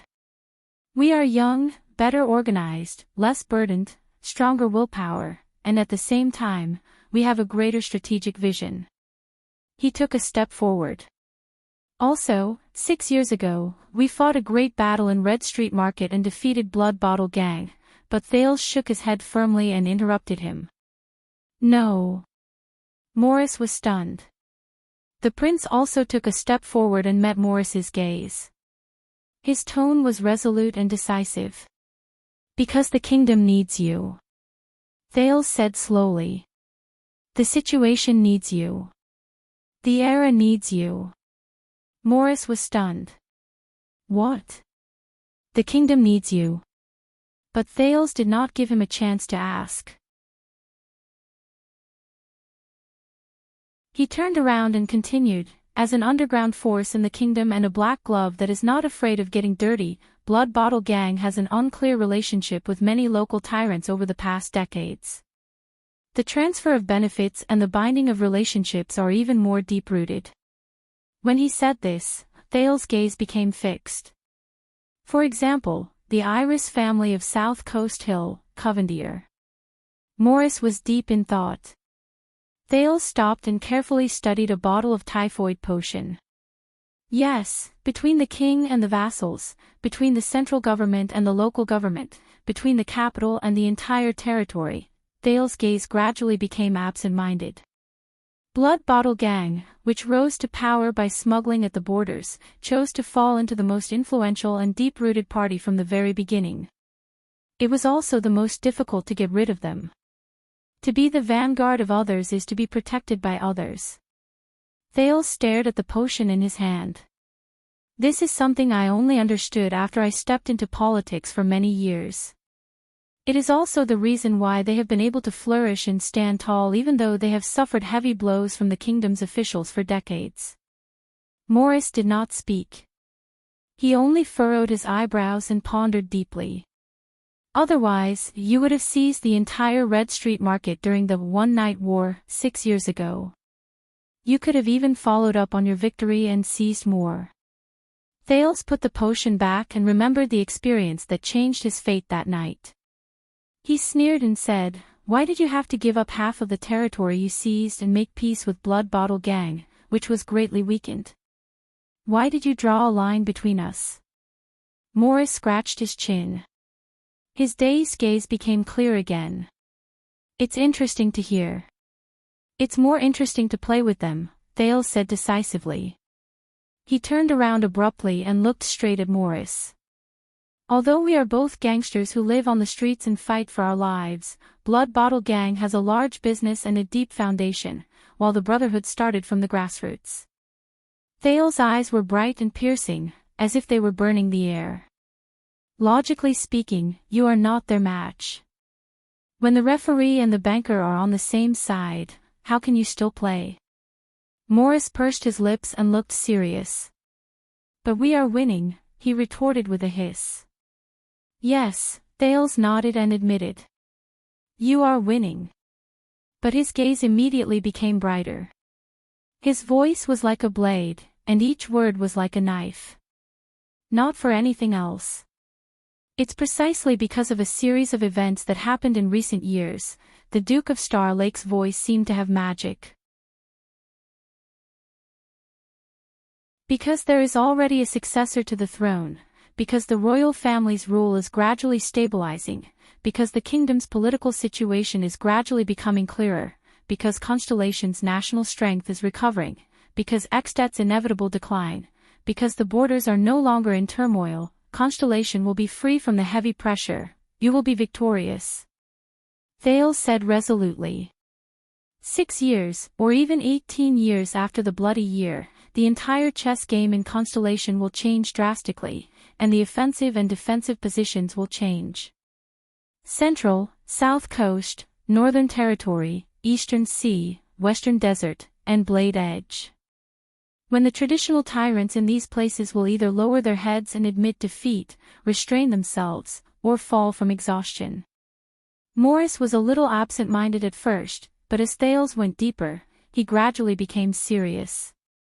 When agriculture, sea trade, iron smelting, wine production, salt production, tobacco production, and other huge chains of interest that were once scattered all over the kingdom because the royal family was weak and the kingdom was in chaos, they were reorganized and redistributed, when places like Blade Fang's camp, when the local suzerains, nobles, and officials' power were shuffled again and again with the royal family's regular army and the king's officials stationed there, Morris' eyebrows moved back and forth, and he could not stop.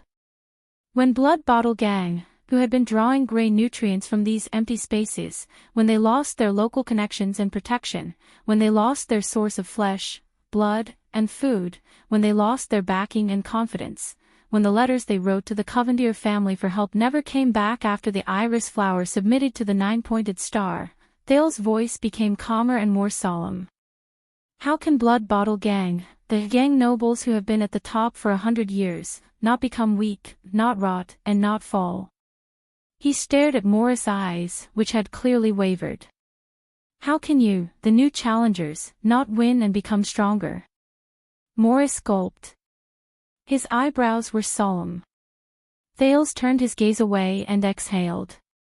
He stared at the exquisite decorations in the small pharmacy, which he knew was made by the mistress at first glance. After the kingdom's war chariot ran over you, Blackstreet Brotherhood, as the representative of the desire and struggle of the bottom of the kingdom, as a new underground force without roots or foundation, as an external force outside of the official departments that have long been corrupted by the local nobles, as the most unruly force, Thales raised his hand and slowly clenched it in the air. It was as if he was crushing something.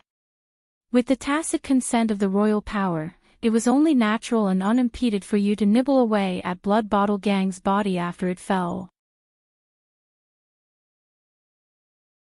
When the conditions were right, success would come naturally, and you would be able to destroy it easily.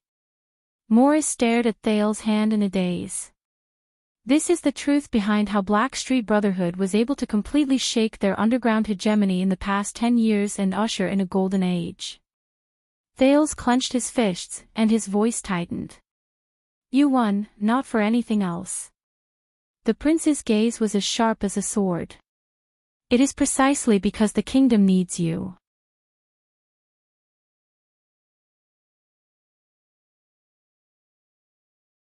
Chapter 603. After a moment of silence, Morris scratched his chin and looked at Thales with a strange gaze. So, you came all the way here to give me a political lesson. Thales put down his fist and answered him confidently, you want an answer, and I am giving it to you. Morris sized up the furnishings around him. After thinking for a moment, he raised his head again. If that is the case, then the answer is too far away from us. It is unrealistic. Thales smiled. On the other side of the medicine shop, Yanni and Grove whispered to each other while trembling. Glover tried his best to calm Cohen, who wanted to rush forward and take down Leorc. But it was as if there was an invisible wall in the middle. Everyone abided by it and did not dare to cross it to interrupt the conversation between the Prince of Constellation and the Brotherhood's powerhouse. Yes, politics is too far away from me, politics is too unrealistic for me, these are the most common misconceptions in our lives. Thale's gaze changed. Whether it is the misophobic gentlemen who think that politics is too far away, so they are dismissive, self-righteous, and avoid public politics like a deadly plague, or the pedants who think that politics is too far away, so they are cynical, apathetic, and believe that there is everything in knowledge, or the cynics who think that politics is too far away, so they are apathetic and think that they have to return to their lives, or the keyboard warriors who think that politics is too far away, so they are fearless, boastful, and point out the general trend of the world with their words. You're still the same rascal who looks like he's just fooling around, living a befuddled life, and living one day at a time. Maurice curled up one side of his lip, showing his teeth. But Thales ignored him. Intentionally or unintentionally, consciously or unconsciously, they are all expressing the attitude that politics is too far away. But with all due respect, they either have some misunderstanding about politics, or they have some misunderstanding about distance. Morris did not say a word. Look at me now, I am standing in front of you. When he said this, Thale's voice turned cold. And do you think that during the rise of the Brotherhood, the relevant departments have always been indifferent to you and let you do whatever you want? Morris narrowed his eyes. The relevant departments? You mean the most mysterious relevant departments who are always missing when it comes to benefiting the people, and only fulfill their duties when it comes to patriotism? Morris snorted. There was disdain on his face, and his words were filled with mockery. We have our own ways to deal with them. They're like a pile of *T. Every time I'm done squatting in the pit, I have to stand up and wipe my ass. Only then can I see them in the pit of *T, baring their fangs and brandishing their claws. But Thales shook his head and ignored his emotions. Then why did you order a retreat just now? Why didn't you listen to Aoskow and follow the original plan? Gather our men and kill our way to the Blood Bottle Gang to collect the debt. Who cares who the culprit of the kidnapping case is? The Brotherhood only needs to kill to establish our might. Morris rolled his eyes and said nothing. Thales turned around and walked to the next row of shelves. From time to time, he would pick up a medicine bottle and fiddle with it. Politics is not far away from you, Boss Morris. Even for people like you who see the kingdom as nothing and trample on the boundaries of the law, high walls and iron walls not only trap those who are willing to be in the cage, but also restrict those who think that they are outside the cage. It's an invisible net that blocks every inch of color in our line of sight and every gap in the air. Every move we make, every word we say, and every breath we breathe are all trapped in it. We cannot escape.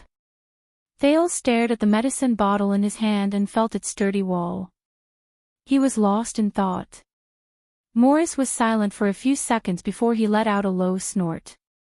Maybe I should let Lance listen, the fat leader of the Brotherhood narrowed his eyes and said. He knows this the best. But Thales sneered. You too, Morris. The prince raised his head and met Morris' gaze. After all, you're the one who does the accounting and manages the money. At that moment, a fierce look flashed in Morris' eyes. But in just a few seconds, the leader of the Brotherhood snickered and waved his hand nonchalantly. Come on, we rough men on the streets don't understand the nonsense you're talking about, and we're not interested, but Thales suddenly raised his voice and interrupted him. If you're really not interested, Morris, then all of you, Black Sword, and the mercenary group known as the 9 Powerhouses, would not have come all the way to the capital. His voice gradually became softer, and the speed of his speech gradually slowed down, but the power contained in it made Morris frown. And if you're not interested, Thales took a step forward. you would not have accepted Prince Horace's employment. At that moment, Morris' gaze changed. You would not have stayed in Eternal Star City after he failed and died, lurking in the shadows to forge ahead. Thales gently turned the medicine bottle in his hand and said slowly, you have ulterior motives. Silence enveloped the conversation between the two people. Then, Morris snapped out of his shock, adjusted his expression, and exhaled. Who did you say just now? Thales smiled nonchalantly, turned around, and put down the medicine bottle. Lady Yanni. The prince suddenly raised his voice and broke the barrier that separated the two conversations. It attracted the attention of the other people in the medicine store. Have you thought about it? Yanni shuddered violently when her name was called. She raised her head in bewilderment and looked in Thales' direction mechanically. What? Grove, the shop owner, had a long face. He looked at his wife anxiously, then at Morris nervously. Thales was not anxious or annoyed. He smiled gently. A chance. I said, I want to give you a chance to find a new path and a new life. Thales glanced at Grove, who was beside her. The coldness in his eyes almost made the latter's legs go limp. At least it's better than now. Yanni stood where she was in a daze. She subconsciously wiped her hands on her apron. Cohen frowned and wanted to speak, but as time went by, Glover had obviously grasped the trick to holding him back. Leoric cast an inquiring look at Morris, but the fat man was deep in thought and did not respond. Grove was the only one who showed a pained and pleading expression. He shook his wife's arm. Yanni was in a daze for a long time. She turned her head around in a daze and swept her gaze over the medicine store she had been in for more than 10 years. Then, she glanced at Grove, who was once the shop owner and was now her husband. Then, she slowly turned her head and looked at the handsome and gentle young noble. Thales did not rush her. He just waited quietly. Finally, after an unknown period of time, Yanni took a deep breath. Slowly but decisively, she pulled her arm out of her husband's fingers. She wiped her hands, took 2 light steps forward, and stood in front of Thales. Thales smiled in response. Grove was immediately dealt a heavy blow. His body swayed, and his face turned pale. Morris' thoughts were in a mess. He frowned fiercely. Cohen widened his eyes in disbelief. Glover did not move and was expressionless. Leoric continued to lean against the corner of the wall and watched coldly. Yanni cleared her throat and said seriously, Young master, I am very, very grateful for your favor. This. Young master, I am very, very grateful for your favor. Thales raised his eyebrows. Yanni said firmly, Yen and I said firmly, I do not need the new life you gave me. The moment she said that, the entire medicine store fell silent. As soon as he said that, the entire pharmacy fell silent. Thales frowned slightly. What? Yanni tried her best to squeeze out a smile. I mean, the life I have now is already my best choice. What I'm saying is that my current life is already the best choice for me. The best choice. Thales muttered to himself for a while. He gestured with his chin at the cowardly Grove. That's him. Grove shuddered again. But Yanni turned around and glanced at her husband. Then, she said to Thales with certainty, Yes, him. Thales was silent for a while. He lowered his head and sneered. Tell me, will your old husband, Boss Grove, beat you up? Yanni trembled slightly. Morris snorted on the other side. Grove's face was pale, as if he had been struck by lightning. Thales looked up and tried hard to see into Yanni's heart. Tell me, Miss Yanni, or Madame Grove, are you happy here? Yanni's eyebrows twitched. She pondered this question in pain and hesitation. Perhaps it was because the young man's 2 bodyguards were too strong, or perhaps it was because of the dignified aura that he exuded, or perhaps it was because Morris' presence was extraordinary. At this moment, the entire pharmacy was silent. Everyone was waiting quietly. Finally, after half a minute, Yanni's eyebrows relaxed. She raised her head slowly, ran her fingers through her hair, and gave Thales a beautiful smile. There were traces of weariness that should not be present at her age. I am truly grateful to you, young master. But you may not be aware. Yanni looked at Thales seriously. There was a rare sense of relief and fatigue in her words. I come from Raisnan town in the western desert. More than 10 years ago, the war took my father and brothers away. My mother and I had no choice but to leave our hometown and seek our own survival. Thales' gaze dimmed. And although Eternal Star City is rumored to be the wealthiest and most prosperous capital, this big city is actually not that welcoming to foreigners. Yanni took a deep breath and glanced at the shop that she had stayed in for almost half of her life. This street looks chaotic, barbaric, and unsafe. This shop looks shabby, old-fashioned, and dilapidated, but this is already the place that feels most like home to me in the capital. The place that feels most like home. Thales clenched his fists. On the other side, Glover furrowed his eyebrows, Morris snorted softly, and Leorc buried his face deeper into the shadows. Yen and I sighed and smiled bitterly. And Mr. Grove. I mean, my husband. Yanni turned to look at Grove with a complicated gaze.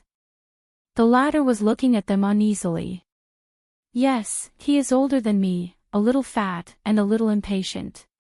He's usually a little stingy, calculative, impatient, selfish, and short-sighted. He snores loudly in his sleep at night. Yen and I took a deep breath and said with difficulty, and yes, if I pull him up when he's drunk, he'll hit me. Thales glared at Grove coldly. The latter was first horrified, then showed a fawning and remorseful expression. Cohen frowned. He raised his index finger and was about to speak, but for the third time, he was forced back by Glover's fierce gaze and firm grip that said, "If you dare to interrupt the prince, I'll kill you." Yanni slowly turned around and said softly, "But he took me in, took care of me, gave me a job, gave me a place to get medicine, and treated my typhoid mother. Just when I was at my lowest, at my wit's end, and was about to risk everything to look for a job in Red Street Market," Grove's eyes were filled with joy. "He didn't do it out of kindness, much less love." Thales snorted coldly. "He did it only for your beauty and youth." Yanni trembled slightly and suddenly looked up. "Yes." Thales was shocked. At some point in time, Yanni's eyes had already turned red. She spoke agitatedly. "Of course I know. He coveted my beauty. He saw that I was young, hard-working, and capable, so he—" Tears trickled down her cheeks as she raised her voice. "But who didn't?" Yen Ni's sudden outburst startled everyone. The young woman took a deep breath and wiped the corners of her eyes. "You're young, young master. You were born into a wealthy family and live a carefree life. Perhaps you don't know what it's like to be so hungry that you lose your mind. You don't even care if a man takes off your skirt for a mouthful of bread." Thales stared at her blankly. "But I know." Yanni clenched her fists on her apron. "I know." She turned around and glanced at Grove. Her gaze was filled with a desolate smile. "Yes, my husband is full of flaws and shortcomings.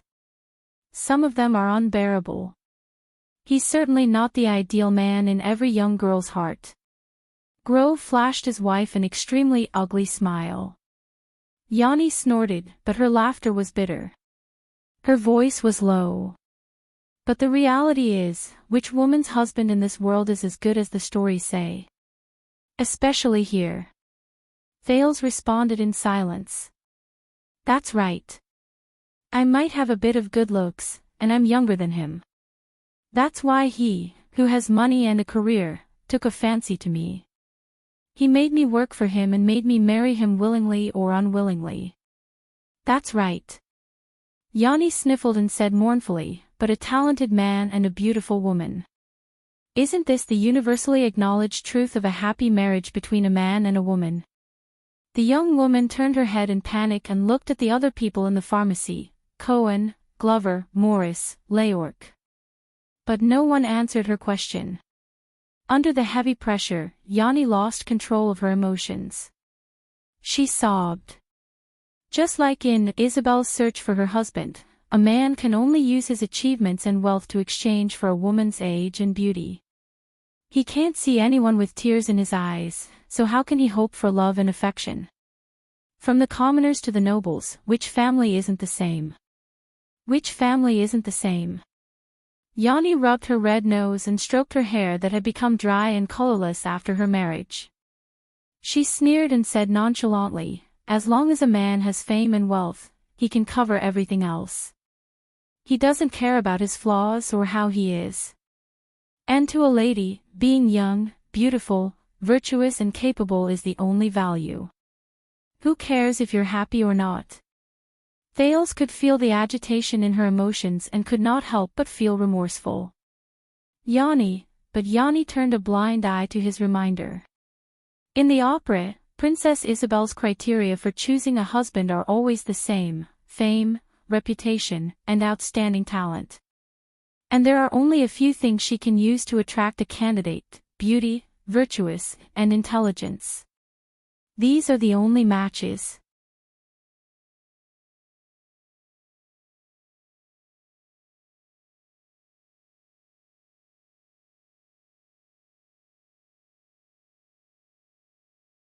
The prince looked up and turned the resentment in his chest into motivation to think. Get ready to ward off the cold. Morris was puzzled. I don't understand, but Thales' voice became stern. Horace. Morris' words came to a halt. The former second prince, the sword of reversing light, Horace Jadestar. The teenager suddenly raised his head and looked at Morris coldly. What did he ask from you during the bloody year? Morris widened his eyes. 1 second, 2 seconds. The fat man's gaze changed. Coldness, treachery, decisiveness, and fierceness appeared in succession. But Thales was unmoved. He only met his gaze quietly. After a while, Morris' expression was ferocious. He lowered his voice. Then what you asked for is a little too much. And too dangerous. The fat man's heart was cold. As he stared at Morris' expression, Thales already had an answer in his heart. Then we won't be in a hurry. We'll take our time. The teenager was calm and confident. First, I want to know what you know. Morris frowned. What we know. Thales nodded. He tried hard to forget the disappointment he felt when he failed to repay Yen his debt of gratitude. Even though politics is everywhere and affects everything, I don't think that every party is self-aware. But I don't think that everyone is self-aware, especially with the difference between you and Horace. I don't think that he will tell you the entire plan. Especially during the bloody year. When he said this, Thales' gaze focused. So, I just want to know how you know Horace. I want to know what is the relationship between him and Black Sword. With every sentence the prince said, Morris' eyelids twitched. Then, Thales' voice turned completely cold. And all of you, aside from sneaking into Renaissance Palace, carrying out a coup, and killing the crown prince, what else did you do for him? At that moment, Morris almost turned into a statue. He stood rooted to the ground like a 1,000-year-old tree. He stared at Thales. His expression kept changing. The shelves became quiet again. Only Yen's cleaning outside and Cohen's angry rebuke of Leyork could be heard. After a while, the fat man from the Brotherhood lowered his head and sized Thales up with a cold expression. I understand. Another Jade Star with desires. Through the Secret Intelligence Department's operation, he found out about our background and strength. Thales frowned slightly. Morris smiled slyly. Then, what can you give us, Your Highness? When he heard this, Thales sneered. Survival. While Morris was stunned, Thales suddenly turned around. Yanni. The prince raised his voice and attracted everyone's attention again. Grove was so frightened that he collapsed on the counter again. I need some typhoid medicine. Yanni turned around. Although her eyes were still red, she was no longer afraid or in pain. The young woman smiled faintly. Her tone was gentle. All right, young master, I will pack it for you.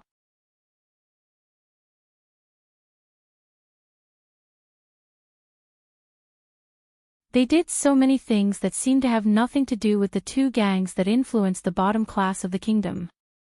Morris listened attentively. According to my estimation, they are preparing for a big operation, Thales said coldly. The encounter between Blood Bottle Gang and the Brotherhood is just a prelude. They are sharpening their swords. Morris looked puzzled. Us? Why? Do they want to carry out another one-night war? Do they want us to fight against the Red Turban again? I don't know. Thales shook his head and thought about the information he knew. But if I had to guess, the Secret Intelligence Department might be focusing on 3 directions. Morris raised his eyebrows. Which 3? But this time, Thales did not answer as straightforwardly as before. Instead, he stared coldly at Morris. It was as if he was waiting for something. What's wrong? Morris urged in puzzlement, say it. Thales stared at him silently and suddenly smiled. Yes. He stared into Morris' small eyes. Say it. Morris was stunned at first, but as the boss of a territory, he quickly understood and looked back at Thales with a gloomy expression. It's your choice. Thales shrugged. Like the most experienced businessman, he was unhurried. Anyway, they are not in my business, and the people they kidnapped are not my people. Morris stared at him, as if he could not believe it. Thales blinked. He was friendly and obedient. After a while, Morris exhaled as if he had accepted his fate and snorted in displeasure. One mission. Thales frowned. What?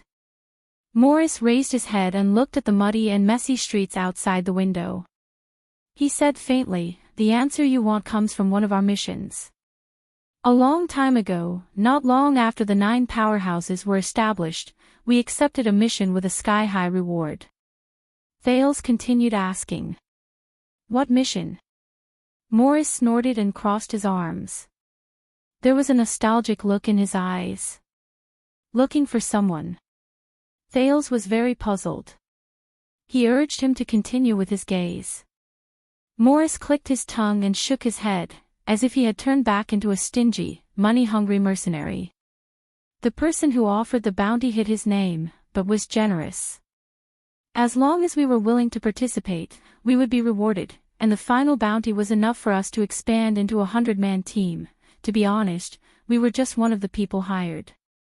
To get the bounty, we had to compete with countless people in the same line of work. Many of them were famous mercenary teams, bounty hunters, and even the private soldiers of nobles participated. But we were young at that time, and we did not care about anything. Lek was greedy for money, Kiers was arrogant, and Cole only cared about having meat to eat. Even Black Sword was not much better than that stupid police officer at that time. Morris was engrossed in his narration. He shook his head and sighed. Of course, the biggest trouble was not the others. He first clicked his tongue in disdain, then broke into a smile, as if he was turning the page of the most interesting story. In short, from the Central Territory to the Western Desert, from the Great Desert to Dragon-Kissed Land, from the 3 kingdoms of the Mist to South Coast Hill, we almost ran through a small part of the Western Peninsula. We chased after them, fled, fought, killed, and were killed. In short, we were in a state of chaos and were badly battered. If we wrote our encounters into bardic poems, we could sing them in my tavern for 20 years without feeling bored. As Thales listened to his spirited narration, his thoughts drifted back to the former Blade Fang's camp. He remembered the golden age of mercenaries that his boss Tampa described, and he could not help but gradually become lost in thought. And when the mission was finally completed, and we went back to report to our superiors to receive the reward, we realized that it was not an ordinary mission. Thales' eyes sparkled. "You mean," Morris sighed. "In line with its sky-high bounty, we were asked to report to the military camp at Broken Dragon Fortress. Because the person who placed the bounty on this mission had an extremely high status." Thales' eyes sparkled. Military camp, extremely high status. Morris looked at the street outside the window. His words were mixed with wariness, disdain, regret, and other strange emotions. "That's right. That was the first time we met Prince Horace," Morris said disdainfully and resentfully. "Just when that bastard raised his wine glass and generously handed over the boxes of bounty to us, and when he casually ordered us to kill all of us." Thales was shocked. Horace, he suddenly remembered the nickname given to him by the Northlanders. The Butcher of Constellation. Kill all of us. Then. Thales frowned and said, "Then how did you?" Black Sword, Morris sighed and said.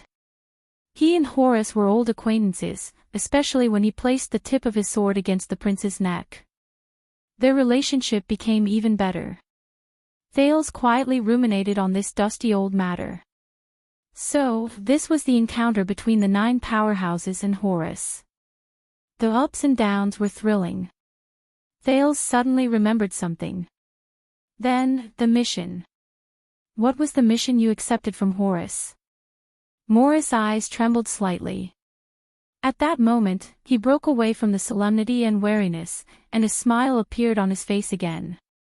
That journey was also the first time we got to know her. Her. Thales thought of something. Morris nodded. A noble lady was kidnapped, and it involved her reputation. We had to rescue her in a low-key and secretive manner, and bring her back in one piece. Morris patted his arm and grinned. But, we only found out later. *CK, there was no kidnapping. He snorted helplessly. In order to escape marriage, that lady would do anything, from dressing as a prostitute to crawling into the toilet. She was our biggest problem. Escape marriage. Thales remembered something. That's right. Morris exhaled and looked into the distance. There was a ghost of a smile on his face. The beautiful, sexy, intelligent, but domineering Princess Constance, nicknamed the Little Jinx. His tone was soft, as if he was afraid of waking someone up. Constance. Little Jinx, a small urn of cinerary ashes suddenly appeared in front of Thales. At that moment, his emotions fluctuated. But you know, after spending so much time with her, we, the 9 powerhouses, have given her another nickname. At that moment, Morris' eyes showed nostalgia and sadness. The 10th powerhouse.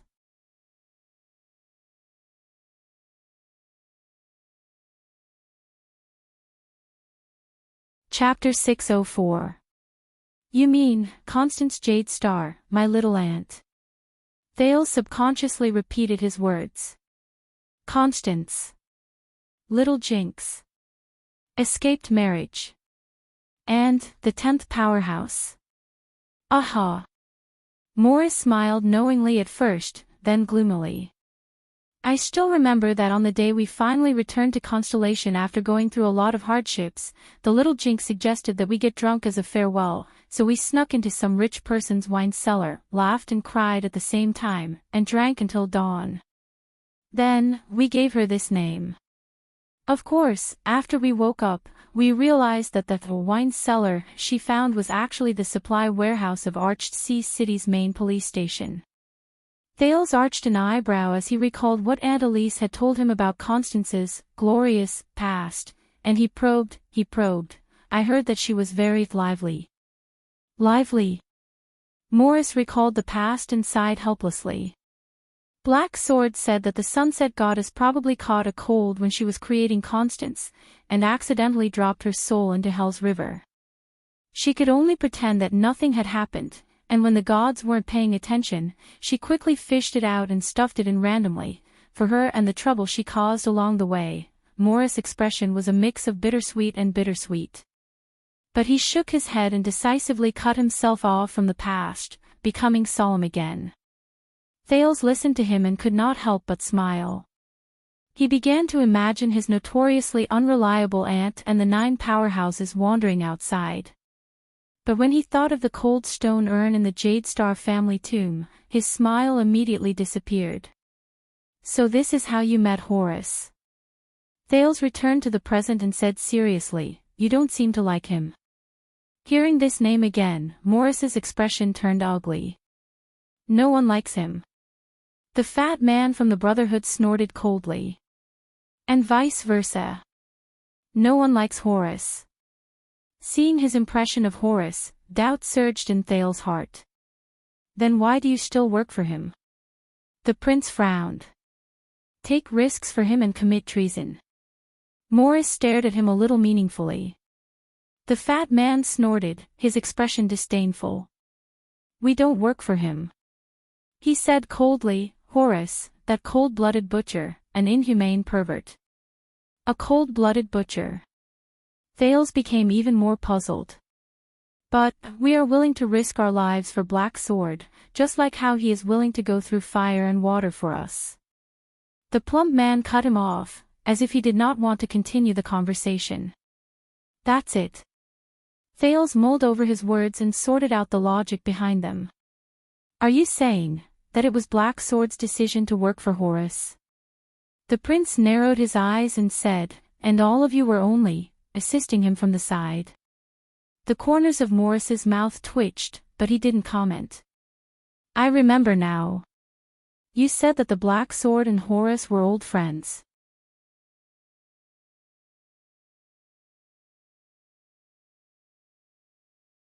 Thales was silent for a moment. Tell me, Morris. Back then, when you 9 powerhouses accepted that mission with a sky-high price, the prince said faintly. Have you ever thought that you would come into contact with the royal family with the longest history in the world? Have you ever thought that you would end up like this today? Morris' expression was slightly restrained. His gaze was dark. Thales sighed and took a deep breath. He walked to the next shelf. It was very strange. Although this place was narrow and cramped, not as bright and spacious as Mindy's Hall, and not as classical and grand as Renaissance Palace, Thales felt that his breathing was smooth, far better than when he was in the latter 2 places. But there was one thing that remained unchanged. Chains. Boss Morris, this world is full of invisible chains that connect everyone, everything, and every factor. Morris listened attentively, but his expression was puzzled. But they are not simply connected one after another, or connected end to end. They are not simply pulling one end to move the other. On the contrary, every chain is embedded with each other. You have me in you, I have you in me. Every pair of inlays is different. Pushing and pulling, squeezing and rubbing. Every node is unique and has its own rules. It is never repeated. Thales stared at the gap between the 2 shelves, imagining the chains piercing from left and right, and finally converging on his body, locking him firmly.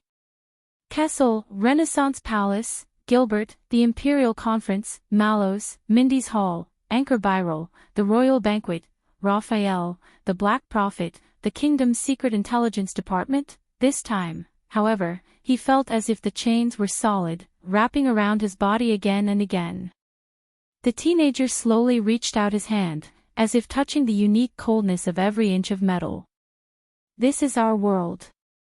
The interaction of all levels forms the most complex, subtle, and unfathomable mechanism of influence, Even two chains that seem the least likely to be connected may hide an unimaginable connection.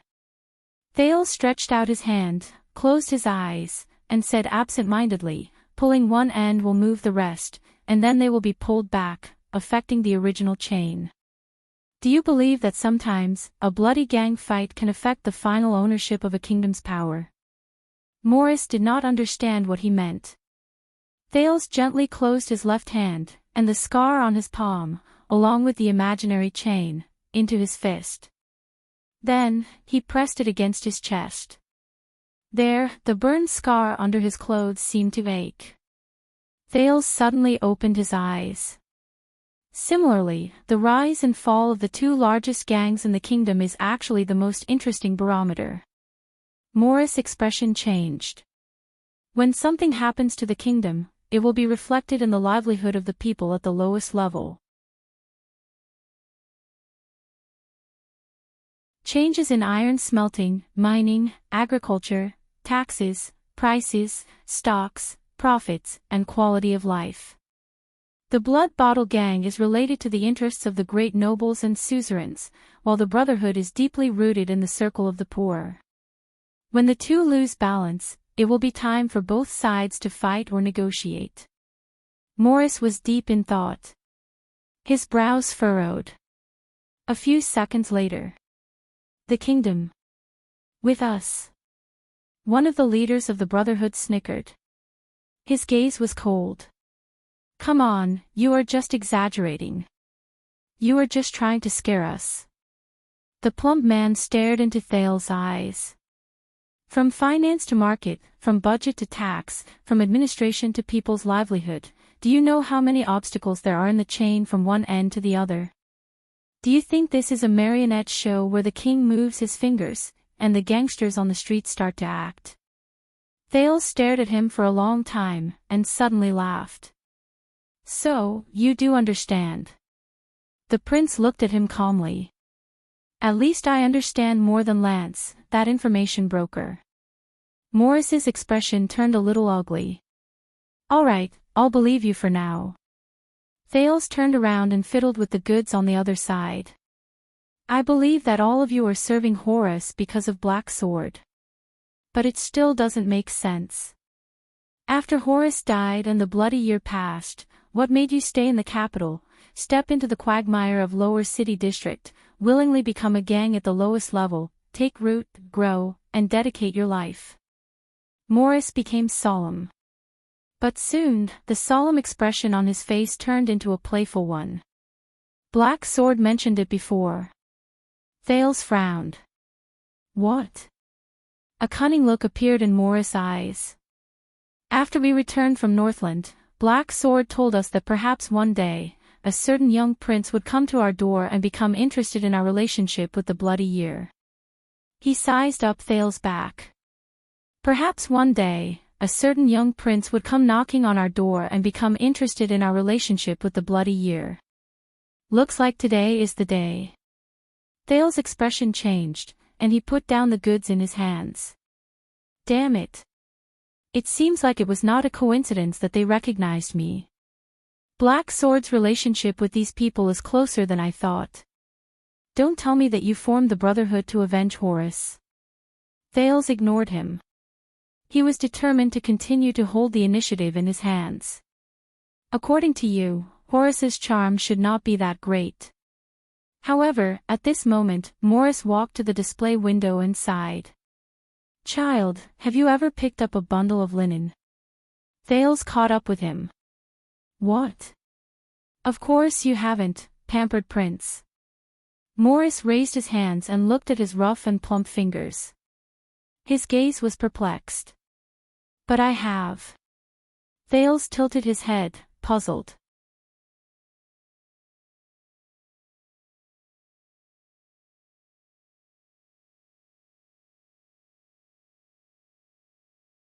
After this group of unusual customers left, the boss of the pharmacy let out a long sigh and collapsed into his wife's arms.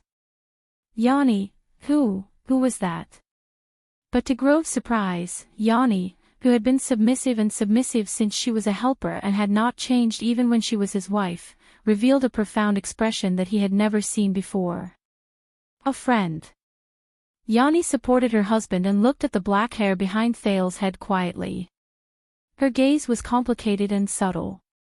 A long, long time ago, little friend. Grove widened his eyes. His gaze wandered between the customers and his wife who had left. He could not believe that Yanni had such a friend. Only when Thales and Morris figures disappeared around the corner did Yanni snap out of her daze and sigh. But when she turned around, she saw her husband rubbing his hands together with a fawning expression. "My dear, what was the style of the dress you saw last time?" Grove smiled ingratiatingly and said, "It's the same style. Should I buy it for you?" Yanni, who knew her husband's character very well, raised her eyebrows in resignation and rolled her eyes. On the muddy street of the underground street, Glover and Cohen followed closely by Thale's side. Not far behind them, Morris strolled leisurely while he chatted with Leorc and his subordinates. Along the way, the people first huddled together and muttered maliciously when they saw Thales and the other two. Then, when they saw Morris, they looked terrified and avoided him. "Just now, Your Highness." The zombie first glanced warily at Morris behind him and lowered his voice. "If you wanted to help the lady in the shop, you could have used a more suitable method. And not let her suspect that you are." Glover hesitated for a moment and did not finish his sentence. "Flirting," Thales said faintly and helped him complete the sentence. "Or lustful thoughts." Glover frowned and did not continue the conversation. I was just about to tell you about this." When he heard this, Cohen's ears twitched and he earnestly advised Thales, "I know that at your age, you will start to be interested in girls. I know that at your age, you're starting to be interested in girls, but we need to develop the correct concept of love. Don't treat sexual harassment as flirting, you are right, Callan." But Thales did not even look at Cohen. Instead, he looked ahead expressionlessly. "I want to help Yanni. Not harm her." Glover was slightly stunned. He quickly glanced behind him and seemed to have understood something. Cohen was the only one who was confused and blinked his eyes repeatedly. Thales sighed. "So, do you think she is happy?" Thales walked past a familiar street and tried to forget his past. Is she really satisfied with a husband like that? Is she really satisfied with that kind of life? They did not expect the prince to ask such a question. Glover and Cohen were stunned. Of course not.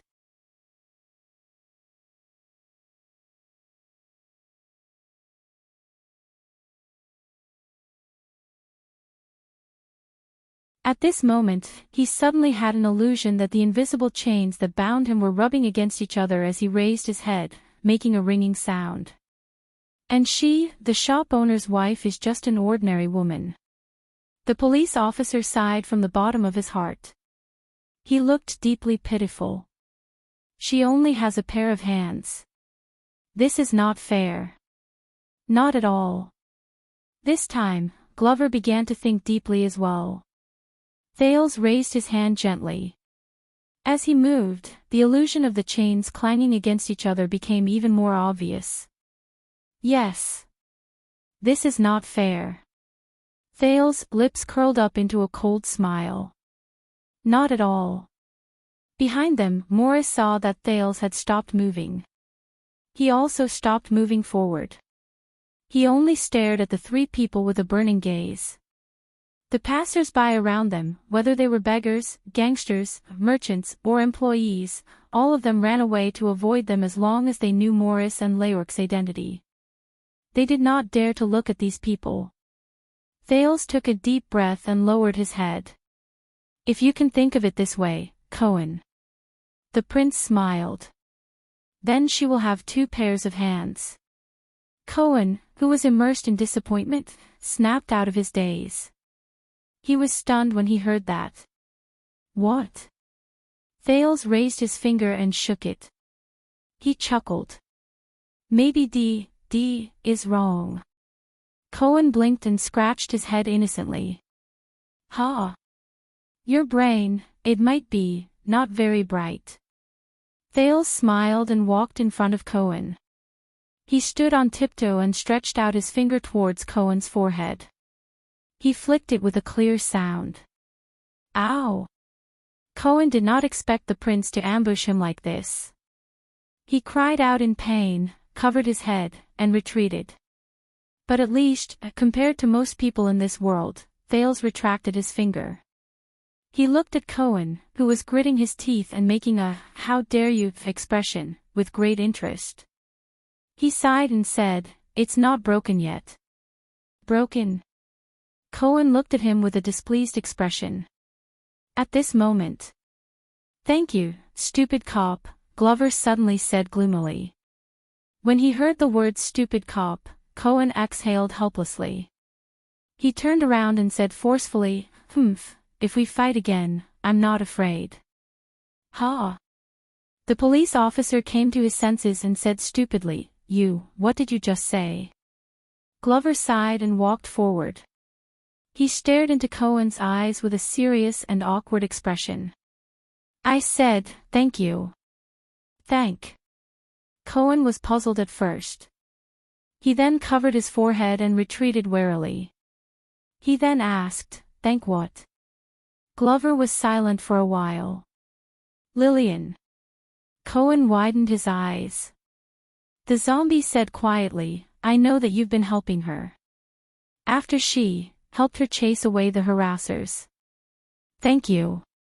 Glover glanced at Thales and sighed. "Thank you for lending her another pair of hands." Ha!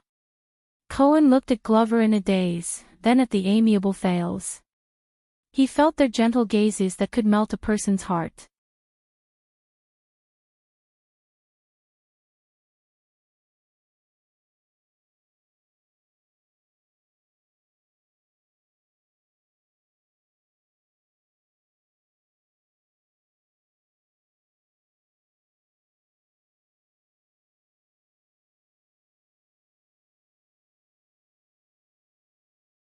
The one in front, stop. The police officer's loud voice rang loudly, attracting the attention of the people in front of the casino. "Don't sign, don't put your fingerprint." Cohen angrily pushed through the crowd, pushed the thin man away, and pulled the poor man to his side. "Do you want your family to be ruined? Or sell your children and wife? Or be forced by them to do illegal trafficking and smuggling? Go to jail and suffer for them." The man was stunned and looked at the big man in front of him in confusion. Outside the crowd, Glover frowned and said to Thales, "Your Highness," but Thales only raised a hand and shook his head. As a police officer, he is the most suitable person to step in. In the crowd, the thin man who was disturbed became angry. "Where the F***ck did this unlucky idiot come from, put him," but the accountant behind him pulled the thin man and whispered a few words in his ear. The thin man's expression changed. He looked at the angry Cohen and suddenly smiled. Oh, so it's the stupid Mr. Police Officer." The thin man rubbed his hands and gestured for his companions in the crowd to step back. He went to Cohen himself. "What, you want to check our qualifications again? This is a black gold casino with a long history. It has a license issued by the virtuous king 100 years ago. Do you want to go in and take a look?" The unexpected commotion here attracted the gamblers and passers-by around them. They surrounded Cohen and the man, all of them looked hostile. Thales heard someone in the crowd around him spit at the word "damn greenhorn" in a low voice. But Cohen only snorted coldly in the face of so many people. He faced the thin man and shielded the man behind him. But Cohen only snorted coldly in the face of so many people. He faced the thin man and shielded the man behind him. "That's right. I don't even know when you guys coerced and bribed us to get the license. The casino is run diligently. Every year, we report it seriously and pay taxes in full." The thin man became even more fearless when he saw so many onlookers. As for threats and promises, your colleagues often come here to inspect. Why don't you go and ask them? If you don't have evidence, then, Cohen suddenly raised his voice and interrupted him. But illegal loan sharks are different. As Cohen spoke, he pushed the thin man away and rushed into the shed, only to find that the contract on the table was long gone. Illegal loan sharks. The thin man smiled slyly and said to the crowd, "Do you have evidence?" The people around them burst into laughter and boos. The police officer's expression tensed up. He looked up and glanced at the crowd, but found that the accountant was nowhere to be seen. He turned around and asked the unlucky man, "Tell me, how much interest did they charge you for the money they lent you?" The man was obviously terrified. He stuttered and trembled.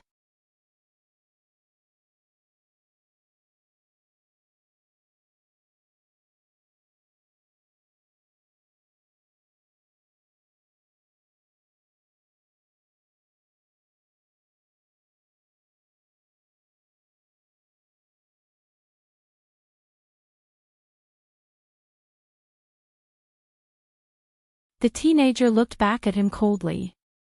But, Morris exhaled. "Look around." The fat man stretched out his arm. Thales followed his gaze and looked around. On the street, in the community, in the alleys, the inconspicuous grocery store and the apprentices who have nothing to do, the simple and crude workshop and the temporary workers who have nowhere to go, the empty food stalls and the idlers who have nothing to do, the dilapidated nests and the homeless who rely on them for shelter, the narrow and dim attic houses and the single dog who is alone even on Valentine's Day, the street peddlers who push their carts, the unkempt children who walk on the street, including the lower class, more miserable, and more frowning professions, beggars, prostitutes, hooligans, gamblers, authors, gangsters, including the Groves just now, the coachman who was forced to borrow money from loan sharks, the crowd surrounding you and denouncing the police officer, and even the family of the little girl who tried to blackmail you on the streets, Morris sighed. Hundreds, thousands, tens of thousands, these people, who do you think they are? Cohen frowned. Poor people. Cohen paused for a moment and said indignantly, "What I mean is, poor people. They're all poor people who have been harmed, deceived, coerced, and had their blood sucked by you." Glover thought of something and frowned. Morris burst into laughter. Thales sighed softly. "No, Cohen. They're not just poor people. They're even more, no." Morris finally stopped laughing. He turned his head and looked at the indignant Cohen. "You don't understand, Mr. Police Officer. All these people, they are all our people." Cohen was instantly stunned. The fat man from the Brotherhood narrowed his eyes, and a dangerous glint flashed in them. "They all belong to Black Street Brotherhood."